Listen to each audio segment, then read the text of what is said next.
Conference. Please announce yourself.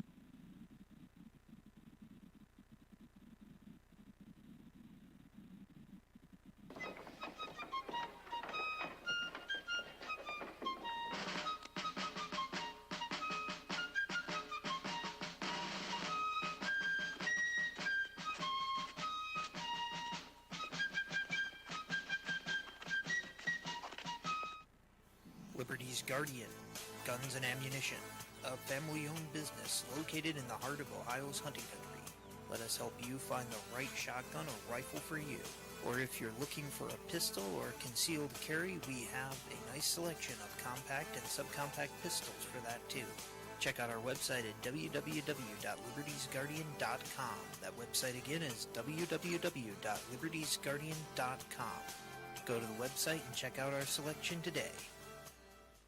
We all need to prepare ourselves. You might have the food, water, gold, and silver, but ask yourself, are you truly prepared? That's why you need to visit mainmilitary.com. Mainmilitary.com carries everything you need. Gas masks, fire starter kits, high-capacity magazines, chemical suits, military surplus items, and much more. Do you own a firearm? Mainmilitary.com has a large selection of pistols and rifles suited for your needs. Are your local stores sold out of ammunition? Call or visit them today for prices on hard-to-find ammo and bulk ammo orders. You don't need to worry about having a military surplus store in your area because MainMilitary.com is the only store you'll ever need, all from the comfort of your computer. Visit them online today at MainMilitary.com. That's Maine, like the state, military.com.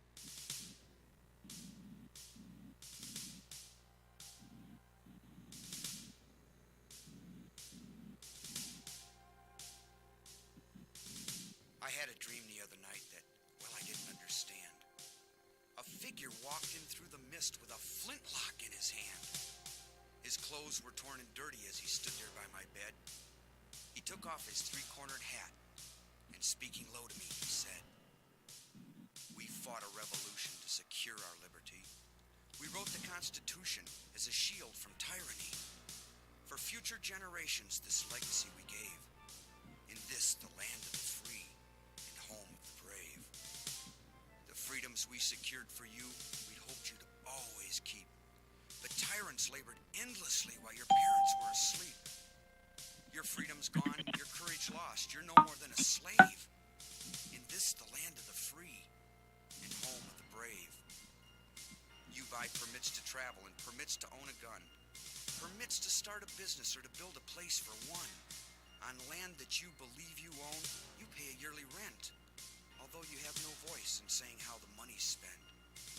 Your children must attend a school that doesn't educate, and your Christian values can't be taught according to the state. You read about the current news in a regulated press, and you pay a tax you do not owe to please the IRS. Your money is no longer made of silver nor of gold. You trade your wealth for paper, so your life can be controlled. You pay for crimes that make our nation turn from God and shame. You've taken Satan's number. You've traded in your name. You've given government control to those who do you harm, so they could burn down churches and seize the family farm, and keep our country deep in debt, put men of God in jail, harass your fellow countrymen while corrupted courts prevail. Your public servants don't uphold the solemn oaths they've sworn. And your daughters visit doctors so their children won't be born. Your leaders send artillery and guns to foreign shores and send your sons to slaughter fighting other people's wars. Can you regain the freedoms for which we fought and died? Or don't you have the courage or the faith to stand with pride? And are there no more values for which you'll fight to save? Or do you wish your children to live in fear and be a slave? O sons of the Republic, arise, take a stand, defend the Constitution, the supreme law of the land. Preserve our great republic and each God-given right. And pray to God to keep the torch of freedom burning bright. As I awoke, he'd vanished in the mist from whence he came. His words were true. We are not free, but we have ourselves to blame. For even now as tyrants trample each God-given right, we only watch and tremble, too afraid to stand and fight. If he stood by your bedside in a dream while you were asleep and wondered what remains of the freedoms he'd fought to keep, what would be your answer if he called out from the grave? Is this still the land of the free and home of the brave?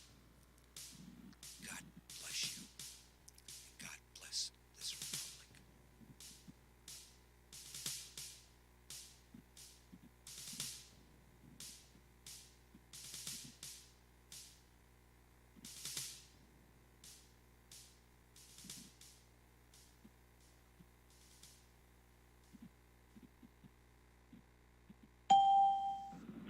And good afternoon, ladies and gentlemen. This is the first hour of the afternoon intelligence report. I'm Mark Corky. One day closer to victory for all of our brothers and sisters, both on and behind the lines in occupied territories, southwest, north, northeast, and south. Ladies and gentlemen, you're listening to us on Libertytreeradio.4mg.com, Liberty Tree Radio on YouTube via live stream, and we are on AM and FM micro stations, AM and FM conventional stations, CB-based stations, and Ultranet Hallmark and Golden Spike Technologies east and west of the Mississippi, along with Alaska. Good afternoon to all of our friends out there in the lower 49, including the great state of Jefferson, along with CONUS, the outlying 2 states, territories, and the clock, 5:05 p.m. Eastern Standard Time. It is Thursday, the other T-Day. It is the 19th of November. It is the 12th year of open Fabian socialist and in-your-face Soviet socialist occupation of America with a K, 2020 Old Earth calendar. The recording has started. Year of conflict, year of betrayal. And for everybody again, Thursday, first of all, a couple things here real quick. Have you noticed they're trying to desperately get everybody to look overseas? Oi, look overseas. Oi, look overseas. Have you caught that one? Before we get too far into this, I got to take care of one thing here real quick because for whatever reason, it reverted on me. All participants are muted, and they can unmute themselves. And there we go. Now we won't have background noise when people come in. Got you, Mark? All right, gotcha? Yeah, you're good. Okay, very good. So for now, everybody is muted. Hold on. Stay right where you are. And as it is, real quick, the Iran thing. Oi, Iran, oi. Well, you know what? Here's what they're counting on. And it's true. Republicans have no spine. Republicans are typically cowards. Party members, the higher up the ranks they are, the more an absolute distracted / childish / they have no spine. Coward is the title that needs to be attached to them. So what they're counting on, what they've seen over and over again, is the party people typically will allow things to be stretched out, dragged out, the usual routine. We'll wait for those other guys to do something, and they drag it out and drag it out and drag it out. Oh, and by the way, I know we weren't going to put this other guy in there, but, well, really things are, we got to let it happen, and then we'll work it out later. Or we just need to move along. No, who are these people that are saying that? Well, no, those aren't the Democrats. Those are the Republicrats saying this. So, again, I told you, they are the most worthless curs on the planet. They are a waste of our life's time. The Republican Party is basically, the rank and file. Well, the rank and file means nothing if every time you pick up the phone to pass numbers up the stream, they help to alter them and change the voting outcome of whatever fictional voting you've got going on anyway. So just a little heads up on that one there. First of all, the Iran scam, wow, what a surprise. I would never have expected that they try to get your eyes all the way across to the other side of the planet. So, and of course, do they have the propaganda pieces going out there like bomb, bomb, bomb, bomb, bomb, Iran? You know that song goes back to the 80s that scams. We have a tape that was a promotional done by the Oi Boys, and they shot it out to anybody they thought was a radio station, and it was all propaganda pump up. We've got another cassette tape, that's how old this is, that back when they did the Kosovo scam, when the Jewish mob wanted to steal Kosovo for all of the wealth of Kosovo from the rest of Serbia, it's kind of like taking, Iowa and Kansas away from the United States, only, closer would be like Nevada and Montana, okay, mining states with a lot of wealth under the ground. Much bigger than Kosovo, but Kosovo would be the equivalent by volume when you look at the size of Serbia, okay? And we helped the Jewish mob to steal that from Serbia. And, of course, we had an illegitimate bombing campaign, completely, in fact, unnecessary because, it is if you're the Jewish mob, you're trying to steal stuff. But the bottom line is, everything you heard about that, flip it all around. The Muslims were the ones murdering the Christians, as is typically the case. Osama bin Laden was hired by the CIA as a Muslim terrorist to go in and attack and kill Christians so that the Jews, the Jewish mob, the Israelis, could steal the property there, period. That is all panned out to be demonstrated over and over and over again. Of course, when we originally talked about it, that's crazy, they wouldn't be doing it. Yes, they would. Hey, Mark. So we've got this distraction with Iran right now going on, which is a crock of crap right from the get-go. But what's happening? If they can get everybody over there, my eyes, this is better than having to deal with reality in America, then everybody will sit on their dead ass with the distraction that can, while the rest of us, the regular Americans, actually have to fight the real fight. Go ahead, caller, who do we have? Hey, this is Carl in Virginia. Yeah, you're right. They're definitely trying to wag the dog right now, aren't they? But, every time they talk about Iran, it's always the Israel lobby. And the funny thing is, Trump, with the exception of going to war with Iran, he bent over backwards to appease Israel. And yet Israel was one of the first countries to congratulate Biden on his win. So even when you bend over backwards to help them out, they're still going to stab you in the back. Which tells you here's the thing. Have you noticed how they always give you parts of this programming BS going on? It goes right back to the Jewish electronic warfare units out of Haifa and Tel Aviv. I'm telling you that right now. Well, they have these servers that were over in Europe. Well, they weren't the only ones. We used to have a program we used. It was called Black Ice. We have Black Ice 27 now. I actually found this by accident with an ally that used to work for Wang Computer. And in the last year here, it turned out, I didn't know if he was alive or dead, but he actually did encryption work and did a lot of the software programming. A lot of guys here in Michigan worked for Wang. Wang was a totally American company. Government contract for Department of Defense was massive for Wang Computer. Go look it up, guys. Part of history. Wang computers are still some of the most secure systems you could purchase if you could find them. We got a whole pile of them out of a government building, when they were switching out to IBMs. And since nobody was computer savvy, we got all the hard drives, we got all their database, and everything up until the date that we dragged them off the desk. And that was purely an accident thing. Well, anyway, with Black Ice, original Black Ice, you could ping and take it right back to the individual physical address.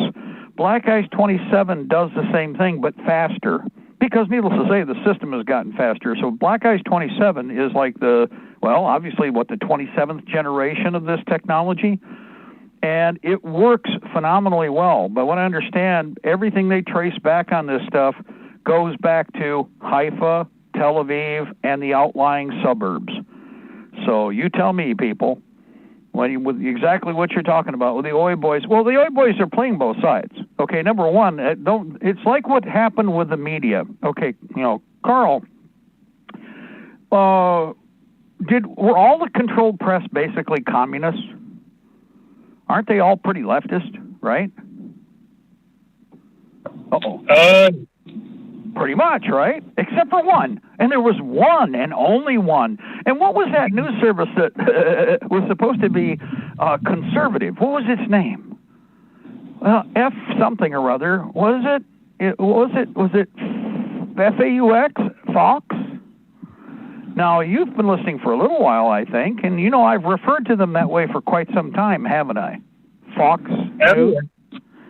Now, well, we've been in controlled opposition ever since, I remember back in 2008 when Ron Paul was running for president. Yeah. Oh, yeah. Now, what did Fox News just do? What did FAUX News just do here in the last couple of weeks? Showed their red and yellow colors, didn't they? Oh, yeah. Now, everybody, I was shocked, or I was, it's like, well, wait a minute, you have to be brain. Well, again, these are the people who are having their other epiphanies. Now, how can they fix that when they do that? They can't. But what that tells you, they know they can't fix it. There will be some very, very absolutely Prozac prodigy, government dope, brain dead that might still listen to Fox and go and make excuses for them, but they're such a small number, they're not relevant. However, I would point out what is most critical is the fact that they did jump ship. What does that tell you when the one fake conservative opposition in the controlled ranks, the one fake that was supposed to play the right, remember, there's only one tentacle headed over there on the right side. All the rest of the tentacles are communist. Now, the one that was the fake opposition was told, dump it. It's time for you to come over here with the rest of us. What does that tell you, people? Apparently, they think they're at the point of no return. Right. Well, it's use it or lose it. It's, defecate or get off the pot. And what it means is, again, yes, they are committed. Now, you better be ready to kill their ass because they are committed to this. And they think there's no longer any point in maintaining the ruse. Yeah, exactly. And everybody, drive this home to everybody. Well, if Fox did that, why did they do it? They obviously have been told by their fellow traveler buddies that in reality they all swap spit with when the doors are closed. In the smoke-filled rooms, they all look the same. They're all sucking on the same cigars. They're all pedophiling the same little boys or girls. They're all there together, bare butt naked, and smearing green jello all over them while they hoot and holler to the moon like a wild, crazed baboon. Hell yes. Well, Mark, the thing is with Fox, if they suddenly got bought by somebody else and then the next day did this, then that would be one thing, but that's not what happened. No. If all they did was drop the veil, that's all they did. Now, again, to do that, they've had to have certain players in place because everybody goes, well, Tucker Carlson. And then there's people who don't like Tucker Carlson because always they say he doesn't go far enough. Now, to be quite honest, I'd stay in his job as long as I could if I could do what I'm doing, provided while you're looking at people, if they read what you're saying or if they're paying attention, you pretty well have spelled it out for everybody what's going on. But if you're making $25 million a year and you could get most of your message out, that $25 million could build an army. And if every year you get $25 million for a few years, that's a lot of digits to put towards the war effort. Now, I doubt that he'll ever do that. I'm being honest with everybody. I personally, Tucker Carlson is, I'm sure, earnest to a degree, but he's like all the conservatives I've ever sat at a table with in Washington, D.C., or in the state capitals around the country. When things get serious, he'll either shut up and disappear, or he may even toe the party line to try and do damage control in that, we just need to understand it's not that bad. And the reason he would do that is because he makes $25 million a year or whatever he makes a year. Come on. In fact, even if he stopped making it, let's say that they just cut out the idea of allowing any opposition press. He has enough digits until the communists truly come after him, and they might leave him alone for a while, that he could be in relative comfort, and if he's smart, he would pull every digit out of an account and use it in something, buy something, food, weapons, a place in, Bratislava, and a backdoor boat ready to leave so that you could unass the AO because you've got the millions to do it. Boat, plane, whatever you thought might work. Planes might get shot out of the air. Boats can still be sunk, but a boat might still be the safest way to go. But the fact of the matter is you've got resources, but it would be diminishing immediately if things were to go to hell in a handcart. So, but my problem is that the soft left, the The other left, the fake conservatives, will always talk about fight. They'll talk about the Founding Fathers. They'll talk about whatever until it gets right up to the point where you actually have to swing. And then all of a sudden they're gone. They're just gone. I mean, where the hell did they go? You know, I'm going to repeat this again because this just happened not that long ago. When Bummer was reelected, Larry Pratt was up on the air here on the Intel Report. Now, guys, you got to remember that's been 4 years since Bummer's been out, and this was 4 years before that. So 8 years ago, we had Larry up on the air, and he said this, and I'll paraphrase, but we have it on the archive somewhere. Anyway, he goes, yeah, you know, we were all standing there, and then they decided they were going to come after the guns. And then all of a sudden, I felt this air around me, and I looked to the left, and a bunch of people were gone. And I looked to the right of me, and a bunch of people were gone. And I turned around and looked to the rear, and all I saw was the bottom of tennis shoes and elbows pumping like hell, heading through the grass.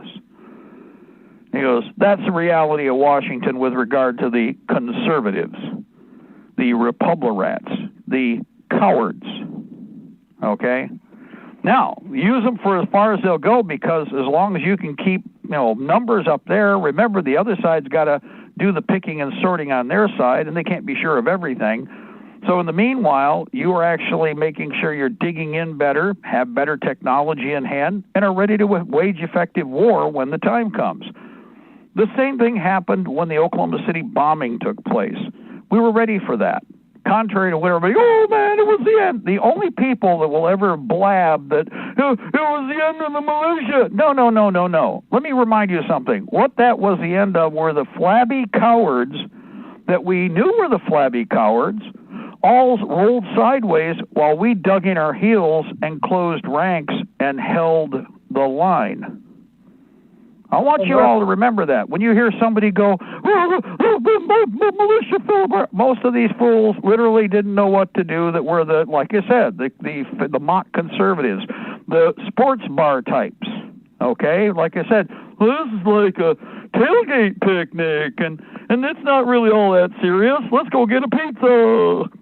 And meanwhile, the other side probably isn't ordering out right now. They figure they're going to be eating your lunch. In fact, they might even bring the pizza. What? You mean they're serious? Oh my God! And then the cowards run. Seriously. And I will remind you that the Patriot movement, the militia movement, did just fine and did better because an action like that taught all of the really, really good people a lesson about how to judge and rate the different people in your ranks. Everybody forgets that. People, I'm going to tell you right now, we had legions step up. Legions and legions. In fact, everybody figured that was it. When the Oklahoma City bombing took place, it was what was supposed to happen on the schedule was supposed to happen per the Mossad's and the federal government's plan for expanding the police state. We stopped them butt cold in their tracks. Why?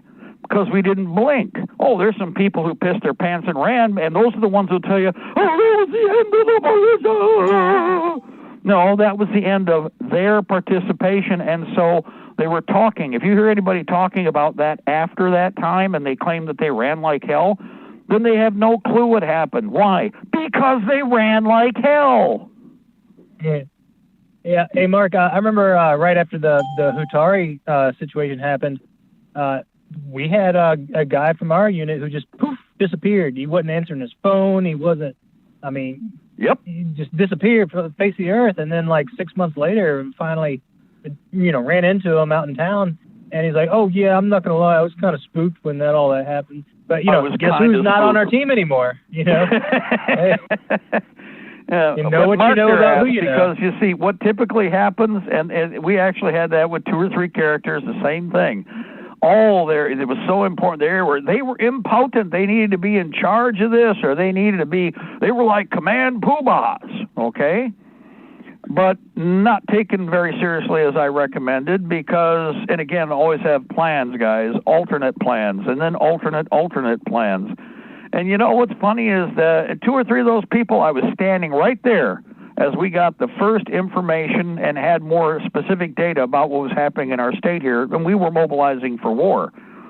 That person who wanted to be in charge, he had the grand plans, he had he had really cool technology, he was the spiffiest, you know what happened? In the middle of the first satellite report, because we were hooked up, we were satellite linked out in the middle of nowhere, okay? We were sat linked. And after the first couple of reports came in, all of a sudden, old Johnny Jet Jock there was missing. And I had Dan comes up to me and goes, "Hey, where'd he go?" And it was like, well, you're the one who was standing next to him. Now, there's a bunch of other people there. But this is the person who he had to be in charge of this, and he was going to be the grand scheme of that, and he was going to show everybody because he was special, fill in the blank.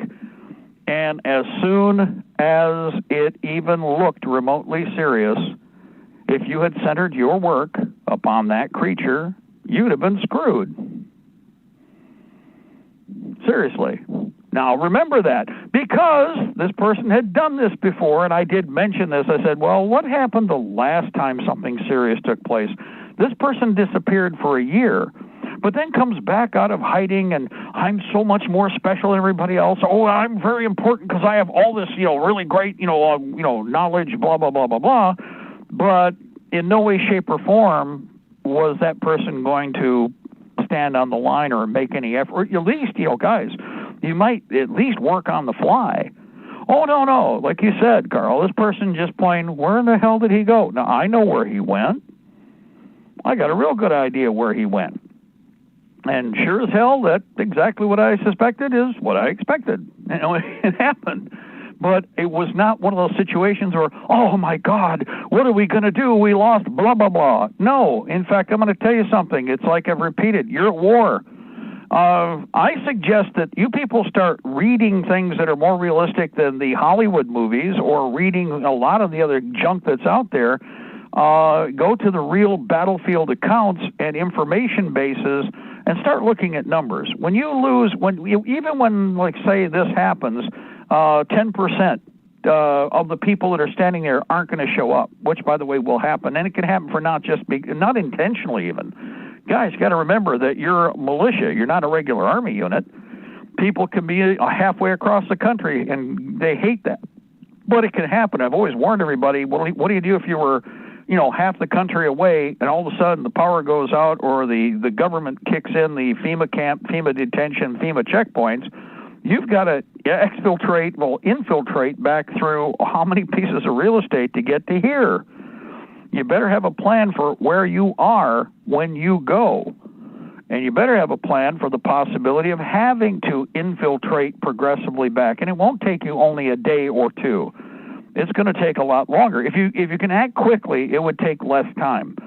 But with every passing day and with every passing week of the police state entrenching itself, in fact, you might make better time. Let's say that if you're from Michigan, and you were in, say, Iowa, well, you might turn yourself around as quick as you could, and you better get across the Mississippi as fast as possible.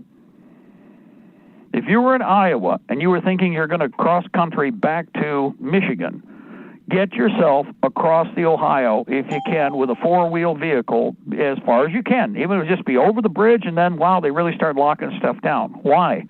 Have you ever tried to swim the Mississippi? Have you ever tried to paddle across the Mississippi? Do you know what it would be like with patrol boats on the Mississippi? Because that's really what will happen. The rivers are considered vertical control points. Okay? And that is the biggest river the nation has to face. So you want to be on this side, and you want to be north of the Ohio as quick as you can. If not, plan on fighting south of the Ohio or west of the Mississippi. Go ahead, caller. Yeah, Mark, that's basically the idea in the Going Home series.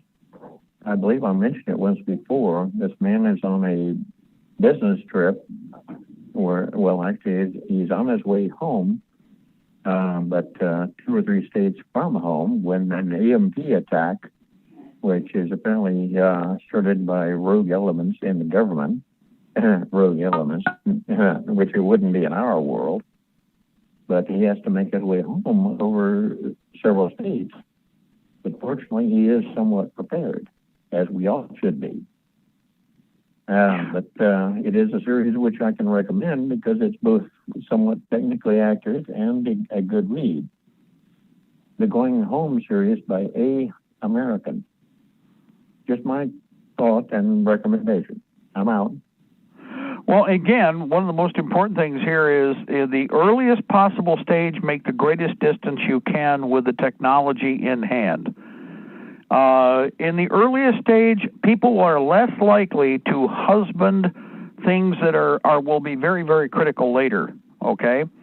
It's more likely in the very, very early stage you might find a rattle trap rowboat to get your butt across the bigger rivers.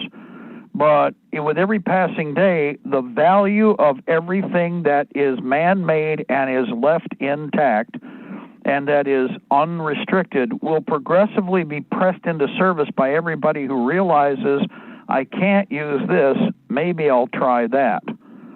And boats are a valuable, valuable tool. Even if it's just old boats that are tucked away, guys, they don't need to be pretty. In fact, you want them to look skanky. You want them to look tired. You want them to look even to the point where, I don't know if they've got trust putting that in the water. Even painting them that way. You paint them to look tired. That sounds weird, but that is real popular right now with doing rods to do, like rattle cars that look like, they're put together with baling wire. And, and again, intentionally weathering everything. Well, you want it like that. You want it not to look pretty. You want it to look like it's been sitting forever and probably isn't really safe to put your foot in. In doing that, you can leave stuff around. Now, better still is make sure you hide it as best you can, camouflage it, keep it out of sight, out of mind. When you need it, you got it, and you use it once, and maybe you'll never use it again.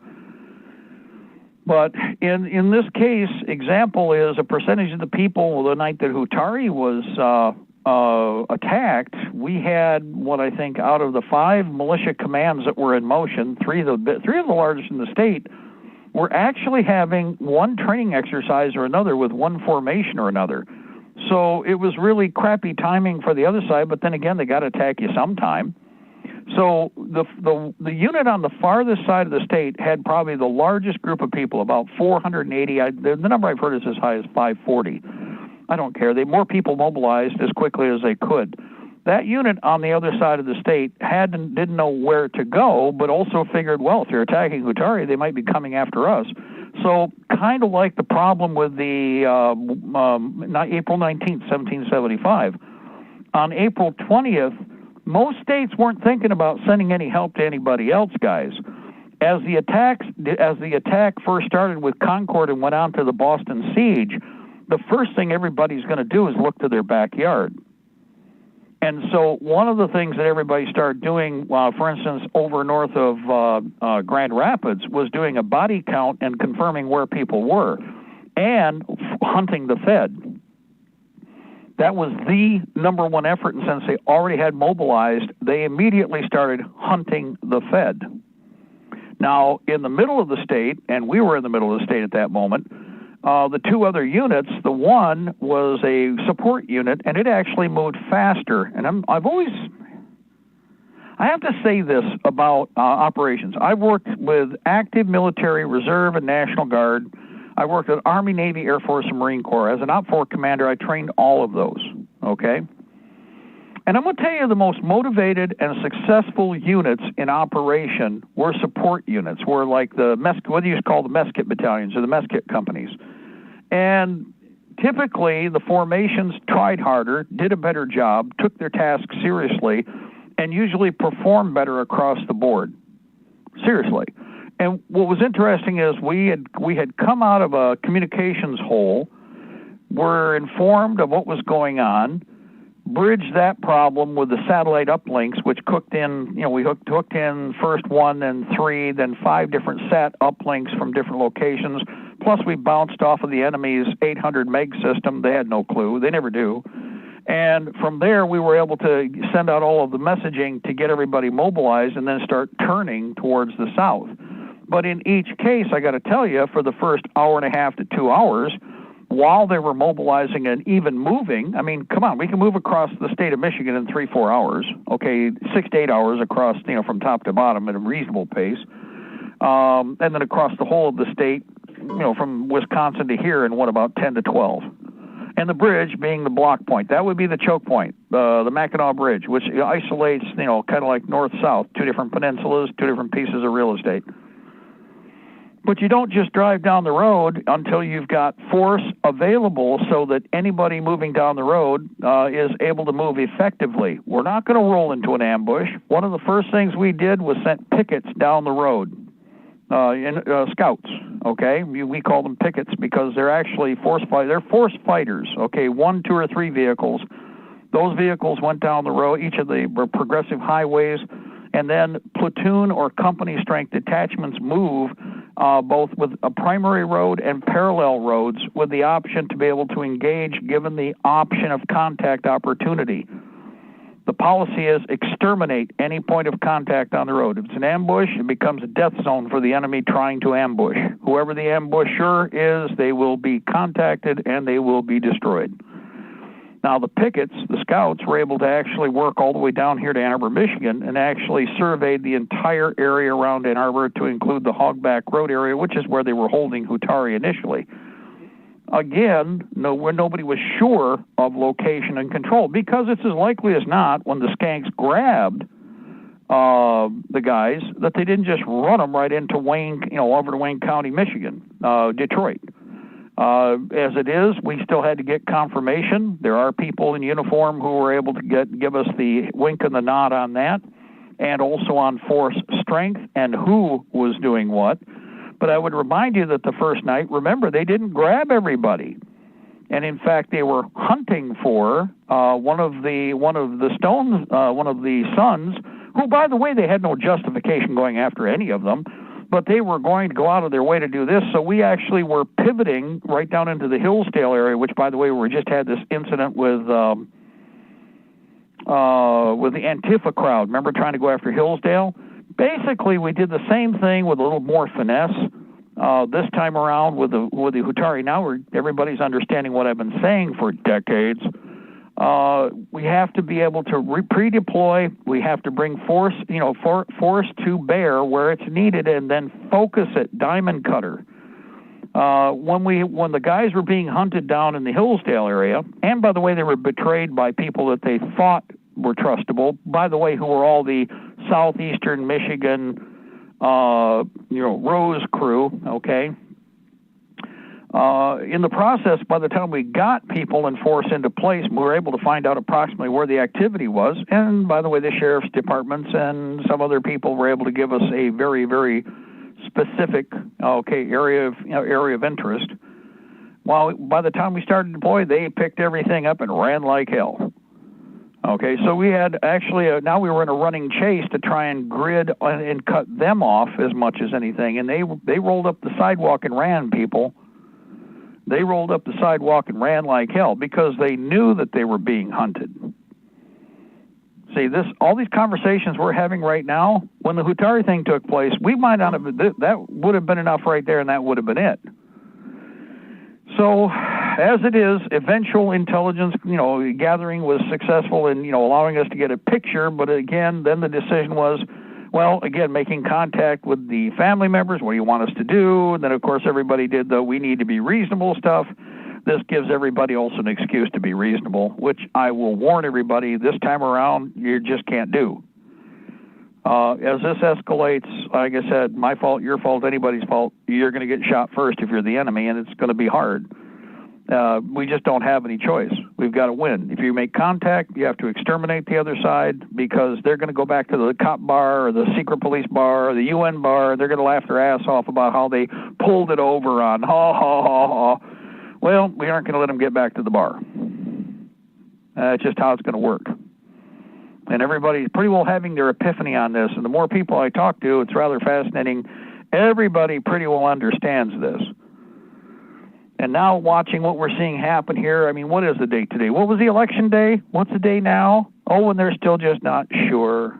They're stretching the rubber band out farther. And then they just plop that commie in there, and we're all supposed to just go along as they start ticking down their list of the destruction of America and the burning of the rest of the Bill of Rights. Well, piss on that. They ain't going to go any farther. they want to throw that game into play, that will be the end. And it is. Like I said, how can FAUX News fix what it's done? Can it fix it for any of you guys?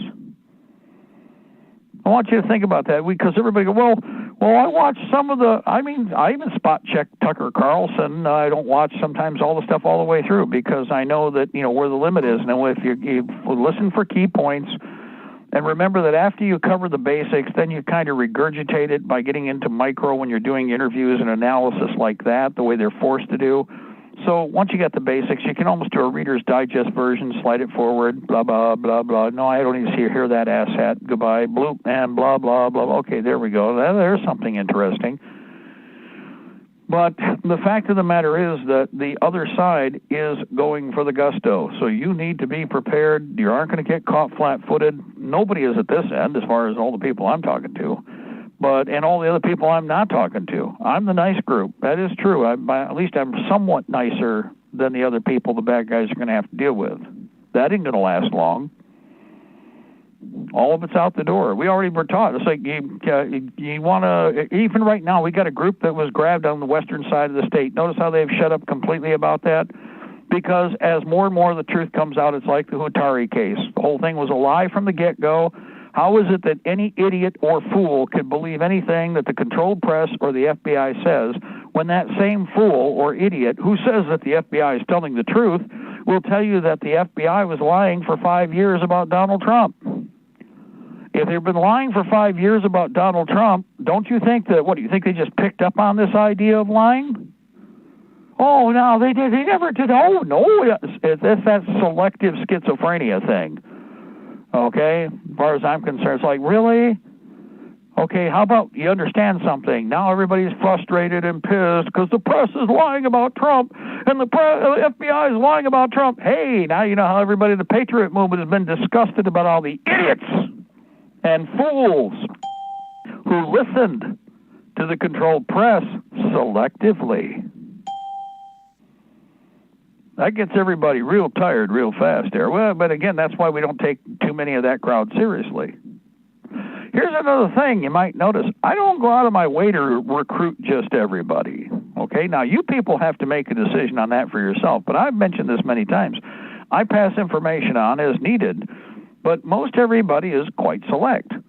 And they've been select. Some of the militias here, like we have, that are in the middle bottom of the state of Michigan, well, actually they're all over the state, go back 5 and 6 generations in the state of Michigan at least. In fact, some of them go back to the territorial days. Their family can be traced back that far. They are hardcore militia. They also aren't very nice people when it comes to their attitude about what's going on and what needs to be done. And this is something that, like I said, you're dealing with the nice ones at our end, and you taught us not to be nice. I've been taught not to be nice anymore. I've learned that. I'm going to treat them exactly the way they're all chuckling up and think they're going to treat us. Only we're going to do it to them in spades, and that's why this goes into a knockdown, drag-out, kick-them-in-the-face fight. See how that works? That's why. Now, another thing here real quick, again, with one of the things that saved us was multi-tech communications, as I've argued forever, and some people will argue the opposite. It was our satellite people that have their niche that used hand-me-down and throwaway equipment, so that we didn't have any, there was no traceability. One of the things they did is what we call standoff reflectors. And this is something anybody can do. You can do a little research on it. But it basically, whatever you're receiving, it's not from the location directly. You're using an offset location. You then use a second part of the radio bandwidth. And there's any number of different transceivers that can be used for this. In fact, you can use anything. CB, 2-meter, marine radio. Marine radio is great in that respect. And what you do is actually rebroadcast to a second location, which offsets any idea that they're going to be using the receiver as a mortar target or an artillery target. Now, the other thing is a lot of times it's even ground line, because a lot of the areas around here, just like around the state, the guys have set up their own private phone system. And it's all ground wire, not attached to the Michigan Bell or General Telephone or anything. It's actually just point-to-point hardline communication. That's one of the things that saved us a lot of trouble with regard to where we were when we hooked up the sat links when we were doing the initial data collection with Hutari. As a matter of fact, we were directly in contact with, and this was a problem with the Stones, is that the one son and the people that were with him had the tech in hand, and were actually able to get out with wireless, etc., and make a few statements or at least get information and out before they were attacked, before they were eventually identified by location. Now, again, we try to ensure that you use OPSEC, operational security. You don't broadcast your information about location in the clear or even in code unless you have a predetermined cooperative phonetic code that is only good from one point to the next. Now, we've talked about this for many years. It's a simple process because you can do it with words.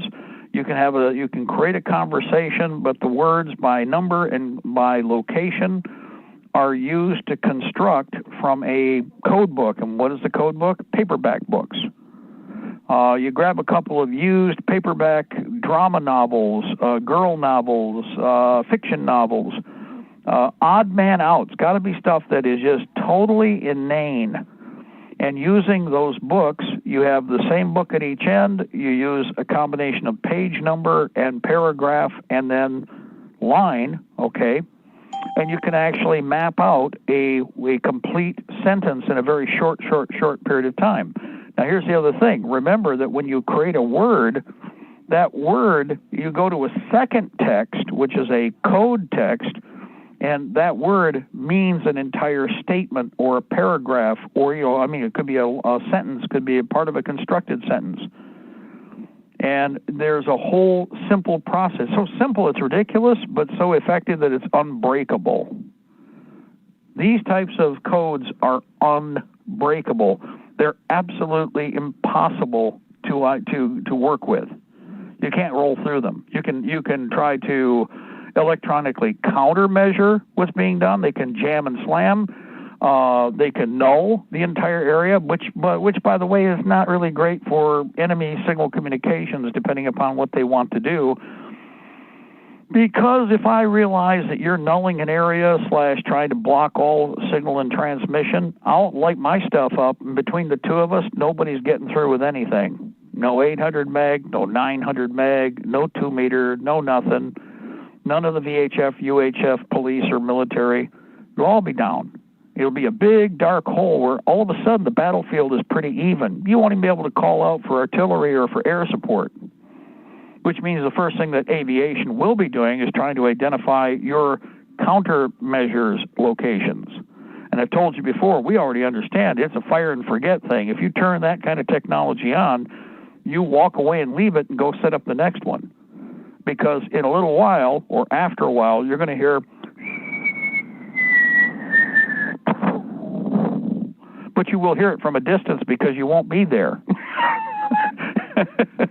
You might even be observing it because you want to count. After we turn it on, okay, everybody ready to go. We got the dummies up. We got the fake fighting positions in place. Leave a vehicle that's a clunker that's already damaged. Make it look good, and time to leave, guys. Exfiltrate out, star cluster, multiple people, multiple directions. Get picked up, and again, rendezvous at an outlying area, and from a distance, observe and keep the stopwatch running.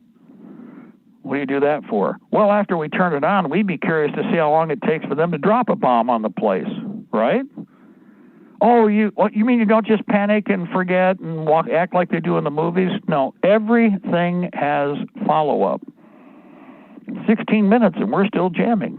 25 minutes and we're still jamming. 27, boom. Oh, there we go. Stopwatch, 27 minutes and 22 seconds. Huh, that's kind of slow. Wonder what they were busy with. They were busy with something else. See how that works? Be creative, people, and master the trade. You're in this war for a fight to the death, so I suggest to be the enemies. Right? Everybody understand that?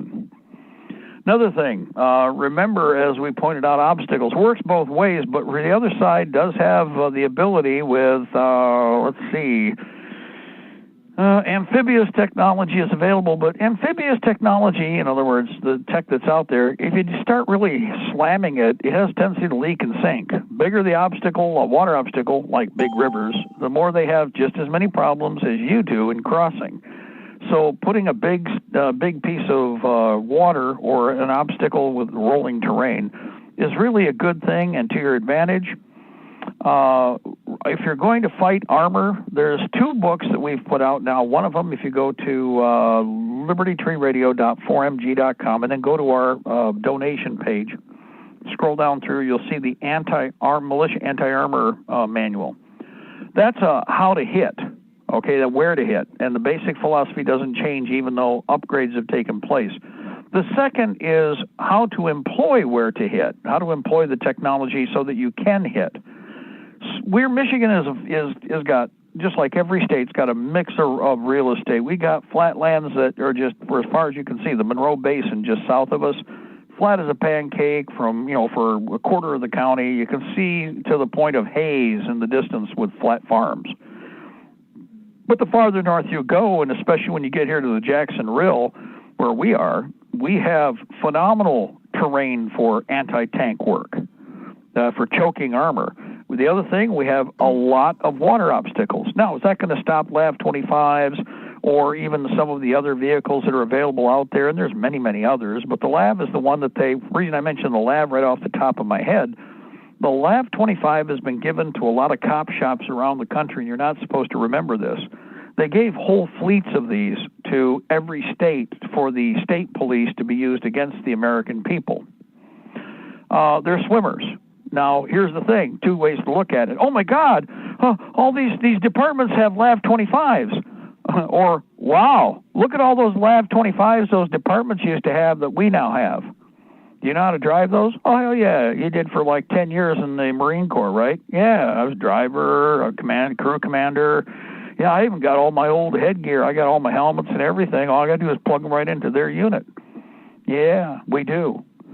So one of the things to remember is that these are swimmers. They're amphib. Down in Louisiana, they gave a bunch of these to the cops down there. Oh, they started using them for serving warrants to, like, chase people, which they got them in a little bit of trouble because everybody started asking, what the hell are all these combat vehicles doing driving all over our real estate? Because down in, like, bottom of Louisiana, you got a lot of canals. Oh, they just drive right through the canal, drive up the other side, drive through people's backyards, go right through people's fences, go right... Oh, seriously, they did. I covered it when it was going on.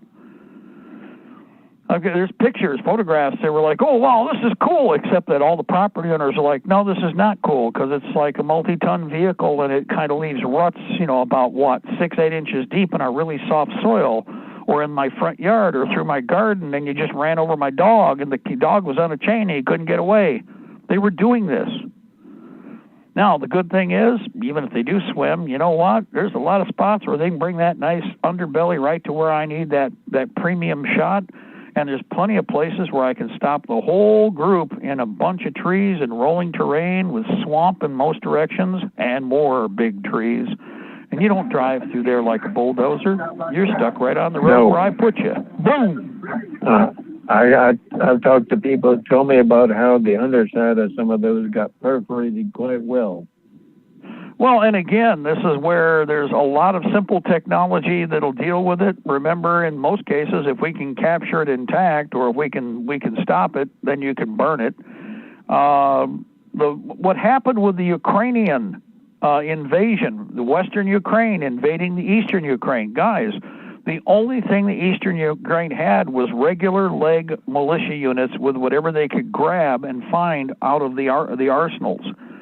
And outnumbered 6 and 8 to 1. Remember, I walked right through some of these written reports on battlefield contact.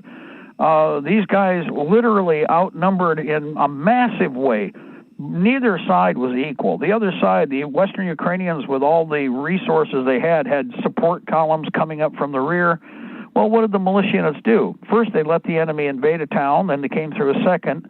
Sometimes between the second and the third, or into the second or the third little village, first thing they did, they let the enemy fire up the way they always do. I've told you before, control your trigger finger. Well, meanwhile, they had detachments whose job it was to cut off the resupply or support vehicles from the rear along with the rest of the column. Now, the contact troops have a tendency to still think that somehow there's this unlimited supply of video game ammo. But what happened? Progressively over the next 24 to 48 hours, those mechanized units were abandoned or surrendered. How did the Eastern Ukrainians get most of their armor in the earlier stages? They took it from the enemy. This is recent history. This is only in the last few years. No, if you don't have this or you don't have that. No, what you need is guts and a brain. Brain is more as important as guts. And even if you're not the youngest, you don't need to be, as long as you got brains and you got guts and you pay attention to your environment. And again, you don't be kind in any way, shape, or form. Now, guess what? That happened not once, but over and over and over and over and over again with the Eastern Ukrainian troops facing off against the kosher mafia's orc minions. People pressed into service at gunpoint versus people who are defending their property and their community because they have to not be rolled over by tanks or by, the police state. So it can be done. They just don't want you to know about it. That's why there's little or no coverage of what was going on. I've mentioned this a million times. A lot of stuff has been pulled from YouTube because guess what? It doesn't show the image that they want you to think. Oh, it's futile resist. They got blah, blah, blah. Guys, your attitude has to be, I start out with a knife and I end up with a tank. There may be a few steps in between, but each step, all I got to look at is my enemy is nothing but a mobile resupply pod. Look at all those goodies. Those are all my goodies. That's got to be your attitude. See all those goodies he's got? Those are all my goodies. Those are all mine now. And they will be. If they're not yet, they will be. Another example are the Eritreans in Ethiopia. This is classic. This is actually an interview. I don't know if it's surviving or not. But like they said, the Christians had to go underground because the Muslims had, taken over and were slaughtering everybody. Well, they started out by literally going underground. Like you've seen some of these accounts of, they went into underground villages and cities, what they built. In the process, then they decided they had to fight because the communists were going to keep it up. So what did they start with? They had knives and they had some rifles. Then they decided they needed artillery. So like the one guy said, he goes, one night we went out and we got ourselves artillery. We went and got some artillery. And, well, the guy asked, he's like kind of, pensive. He goes, well, how did you do that? He goes, we went out and we took it from them, all of it. Then we wanted tanks. We went back out and we took them. See how that works? Now, that's what gets me about a lot of piss-willy Americans we got that are just flat out, coward as the day is long. And everybody talks about land of the free and home of the slave. No, it's land of the fee and home of the slave mostly for a lot of people. I think the best example of why they think they can really get away with what they can in America is what they did with the corona beer virus. Look at all the piss-willies you have around you. In their mindset, with the ones that they've seen that are the bug-eyed Fruit Loops, they gauge your country upon what you've allowed these other asshats to do as a representation of you. You see the problem? They figure, man, you people are just playing a pushover. And in reality, those people are. They've already demonstrated it. Look at all these dog muzzle wearers. Hell, we got somebody we just dealt with down the street, and the husband's like shrugging because it's like, oh, man. His wife she's just drank the whole bucket of Kool-Aid, kids. But in the same breath is running around. It's like, it's bizarre. The schizophrenia, even in the process about preaching the religion of the corona beer virus, but not adhering to all of the religious standards of the corona beer virus. And then being so, it's a drama queen crap is what it is. But that's what the enemy's looking at. Now, that's not most of the country. In fact, at this point, pretty much most of the country is between 1, 2, or 3 taps here, one after another. You know what? Everybody's had the right epiphany to put us all on the same page. So rising up and exterminating the internals isn't going to take that long. However, they're going to scream for help from outside. That's what's going to take us time. It's just like the British Expeditionary Force. It was big, but it wasn't that big. However, once they called for help, then, well, took another 6.5 years to fight the rest of the war, guys. Hey, Mark. Go ahead, caller. Jump in there. Hey, this is Carl in Virginia. You know, you should have seen my governor on the TV yesterday. This sociopathic SOB had a big smile on his face while talking about all the new restrictions and how we're not going to be able to see our families for Thanksgiving or Christmas. This SOB had a big smile on his face, big sadistic smile. Well, there's on mine right now. But for a very different reason. It's like, you know what? It's going to be like an arrow in the night passing through so many obstacles and going right to that turd and getting rid of the problem. And it's going to happen in a lot of different ways here all at once. My attitude is, you know what? Everybody, one person said it best here. You don't know if this is going to be your last Christmas. Do you all understand that? How many? And I'm not talking about even there being a war. Carl, all of you listening out there, you better get over your fear and understand. We've already done this in a sick way to all kinds of sick people that were sadly allowed to die alone. Shame on us for doing this. This is an it's an extension of what we've seen over and over again when they've wanted to murder somebody, and we stand here and watch. But here's the thing. This is maybe the last Thanksgiving you ever enjoy. You don't know if you're going to walk out and the next day after that get plowed by a car. So here's how you better look at it. Who do you love more? I love my family. I enjoy my lifestyle. I am tired of all of these turds, and this is why, again, my solution, they need to have their ass shot.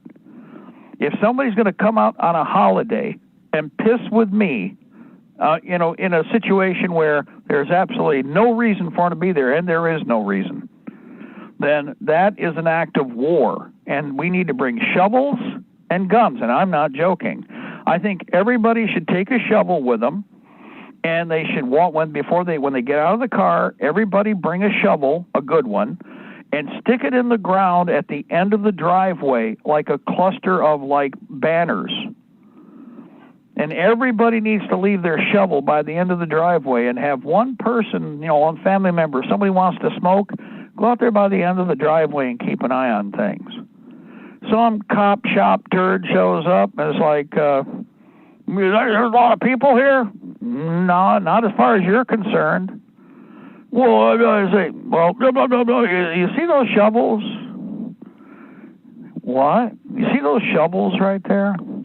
We brought those shovels for you. Count them. How many shovels are there? Now, I'm not going to hurt you with a shovel, but I am going to need it later. Now, everybody should be armed to the teeth, and here's the option. There's an in-between rather than this going immediately to a shooting war. Do you want to know, Carl, what I think we should do? Oh, wait a minute. Tell you what. Let's talk about this when we come back from break. Because I have discussed this before. There are a few things that would be maybe wicked tongue-in-cheek before we get to where we need to really go. But maybe they'd listen because of it. Maybe they wouldn't. Okay? So, Ed, if you could, we're at the top here. We're going to go to break in a minute. We should be hearing the music. And for everybody out there, organize, arm, equip, and train as a militia. Establish a 5-10 program in your area of operation. Set up communications, transportation, and medical support, especially medical support, but the other two help with that. So communications, transportation, and medical support are the high priority. By the way, we do need quartermaster. We do need graves registration. That's not a happy subject, but you've got to be ready to deal with not losing our people in the shuffle. We are going to lose people fighting. The enemy is, we're just going to lose people to death. I mean, to age. Come on. Nothing's going to change there. It's just going to be exacerbated by, terminal lead poisoning or stuff falling out of the sky. That happens, but there's still just natural death. We have to have all of the other support in place now, not at the last minute. There's no reason for that. We've got the thinkers. They've got the stinkers, okay? Anyway, we are at the top, so we should be hearing the music. God bless. Oh, wait a minute. I can't do that yet because I don't hear the music. So let's do this. Forgive me. I thought I heard it there a second ago. You are listening to us on libertytreeradio.4mg.com. www.libertytreeradio.4mg.com. If you would like to donate to Liberty Tree Radio, remember we're going to be getting into the season here for the end of the year bill. Although, again, we've done well this season so far. You guys have helped and helped to promote the network quite extensively. I want to say God bless and thank you all there. But there are things we can still accomplish with resources, and the resources are digits. There we are. I heard the music finally. So we are going to go to break. God bless our republic. Have a new world order. We shall prevail, ladies and gentlemen. The empire is on the run. And we are on the march. Day and night. Day and night. And for all of you out there, guys, organize, arm, equip, and train as militia. Establish a 510 program in your area of operation. Your enemy is in motion to earnestly try to murder you. And since they've decided to come to our neighborhood, we're going to put them down, and we're not going to let them leave our neighborhood. But they'll call for more gangs to come in and do the same thing. So you're going to have to do it more than once. You're in for the long haul. We're in to fight for our freedom. We'll be back.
Liberty's Guardian, Guns and Ammunition, a family-owned business located in the heart of Ohio's hunting country.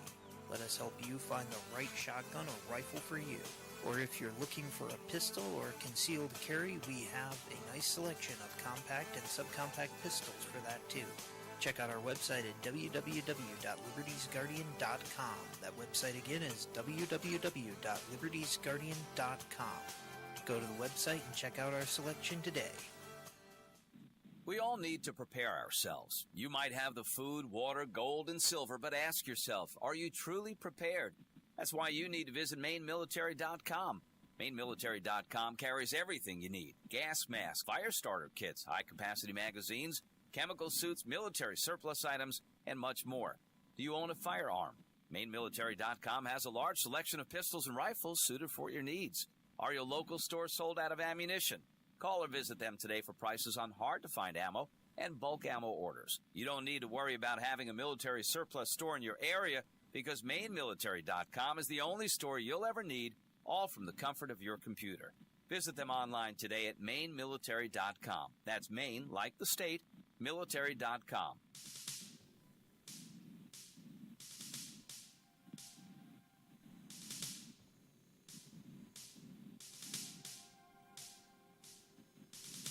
I had a dream the other night that, well, I didn't understand.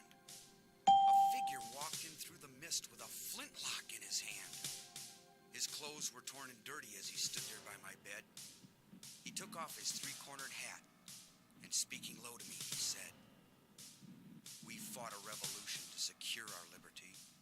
We wrote the Constitution as a shield from tyranny. For future generations, this legacy we gave. In this, the land of the free and home of the brave. The freedoms we secured for you, we'd hoped you to always keep. But tyrants labored endlessly while your parents were asleep. Your freedom's gone, your courage lost. You're no more than a slave.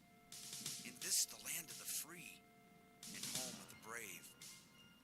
You buy permits to travel and permits to own a gun, permits to start a business or to build a place for one. On land that you believe you own, you pay a yearly rent, although you have no voice in saying how the money's spent.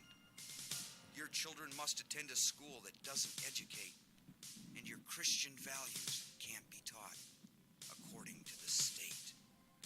You read about the current news in a regulated press, and you pay a tax you do not owe to please the IRS. Your money is no longer made of silver nor of gold. You trade your wealth for paper so your life can be controlled. You pay for crimes that make our nation turn from God and shame. You've taken Satan's number. You've traded in your name. You've given government control to those who do you harm so they could burn down churches and seize the family farm and keep our country deep in debt. Put men of God in jail, harass your fellow countrymen while corrupted courts prevail. Your public servants don't uphold the solemn oaths they've sworn, and your daughters visit doctors so their children won't be born. Your leaders send artillery and guns to foreign shores and send your sons to slaughter fighting other people's wars. Can you regain the freedoms for which we fought and died? Or don't you have the courage or the faith to stand with pride? And are there no more values for which you'll fight to save? Or do you wish your children to live in fear and be a slave? O sons of the Republic, arise, take a stand, defend the Constitution, the supreme law of the land. Preserve our great republic and each God-given right. And pray to God to keep the torch of freedom burning bright. As I awoke, he'd vanished in the mist from whence he came. His words were true. We are not free, but we have ourselves to blame. For even now as tyrants trample each God-given right, we only watch and tremble, too afraid to stand and fight. If he stood by your bedside in a dream while you were asleep and wondered what remains of the freedoms he'd fought to keep, what would be your answer if he called out from the grave? Is this still the land of the free and home of the brave? God bless you, and God bless this republic.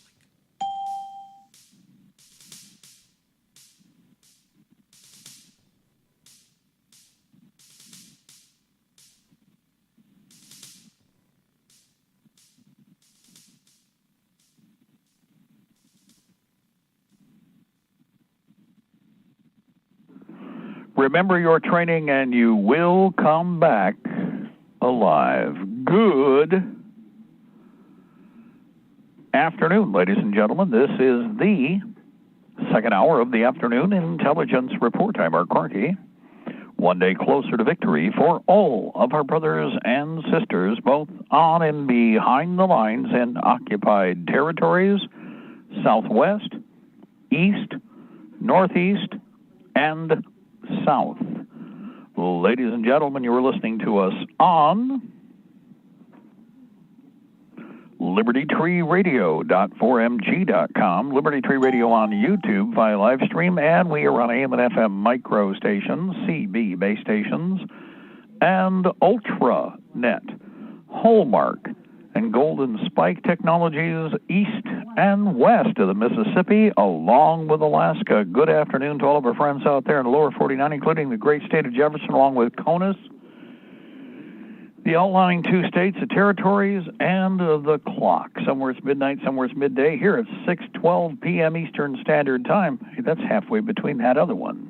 Let's see, 12 and 12, 6. Yeah, it is. Oh, wow. Anyway, it is Thursday, the other T-Day. It is the 19th of November, 12th year of Open Fabian Socialist and Soviet Socialist Occupation of America with a K, 2020 Old Earth Calendar, 2020 Year of Conflict, Battle for the Republic, Dance of Swords. And away we go.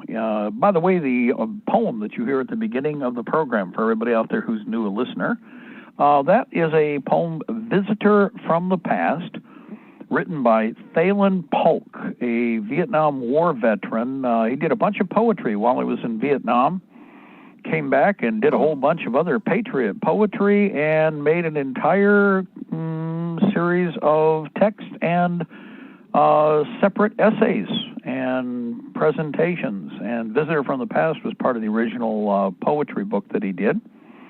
And what you're listening to is a Arizona highway patrolman who was 27 years of age at the time, by what I understand, from Arizona. In 1993, he had a copy of Visitor from the Past. He paid for some studio time and recorded it, sent it to us when we were in our Pontiac office. And I was downstairs, and they brought the mail in, and there was this cassette, "Hey, Mark, this is for you." It was from our friend and other friends who helped out with that project. And they said, "Hey, listen to this." And we plugged it into the stereo system there, which we had just set up because we had been setting that office up, just worked at putting everything together. And out of the blue, as soon as we heard it and it started, everybody got quiet here in the building. There were 2 stories and tile floors, so it echoed through the whole place. After the second sentence, everybody stopped what they were doing and everybody was listening. And by the end of the first time I heard it, I said, "Well, this is going to be played at the beginning of every 1-hour event for the intelligence report. That is our opener, because we have different people and different programming mechanisms that pick it up. It's going to be played every hour, and it does take up part of that time, but it is essential. And again, listen to it, share it, make a copy of it, give it to other people, have them hear it. When you go through it and listen to it, it is as pertinent today as it was when it was originally written, and also when it was finally put into that form back in 1993. Okay?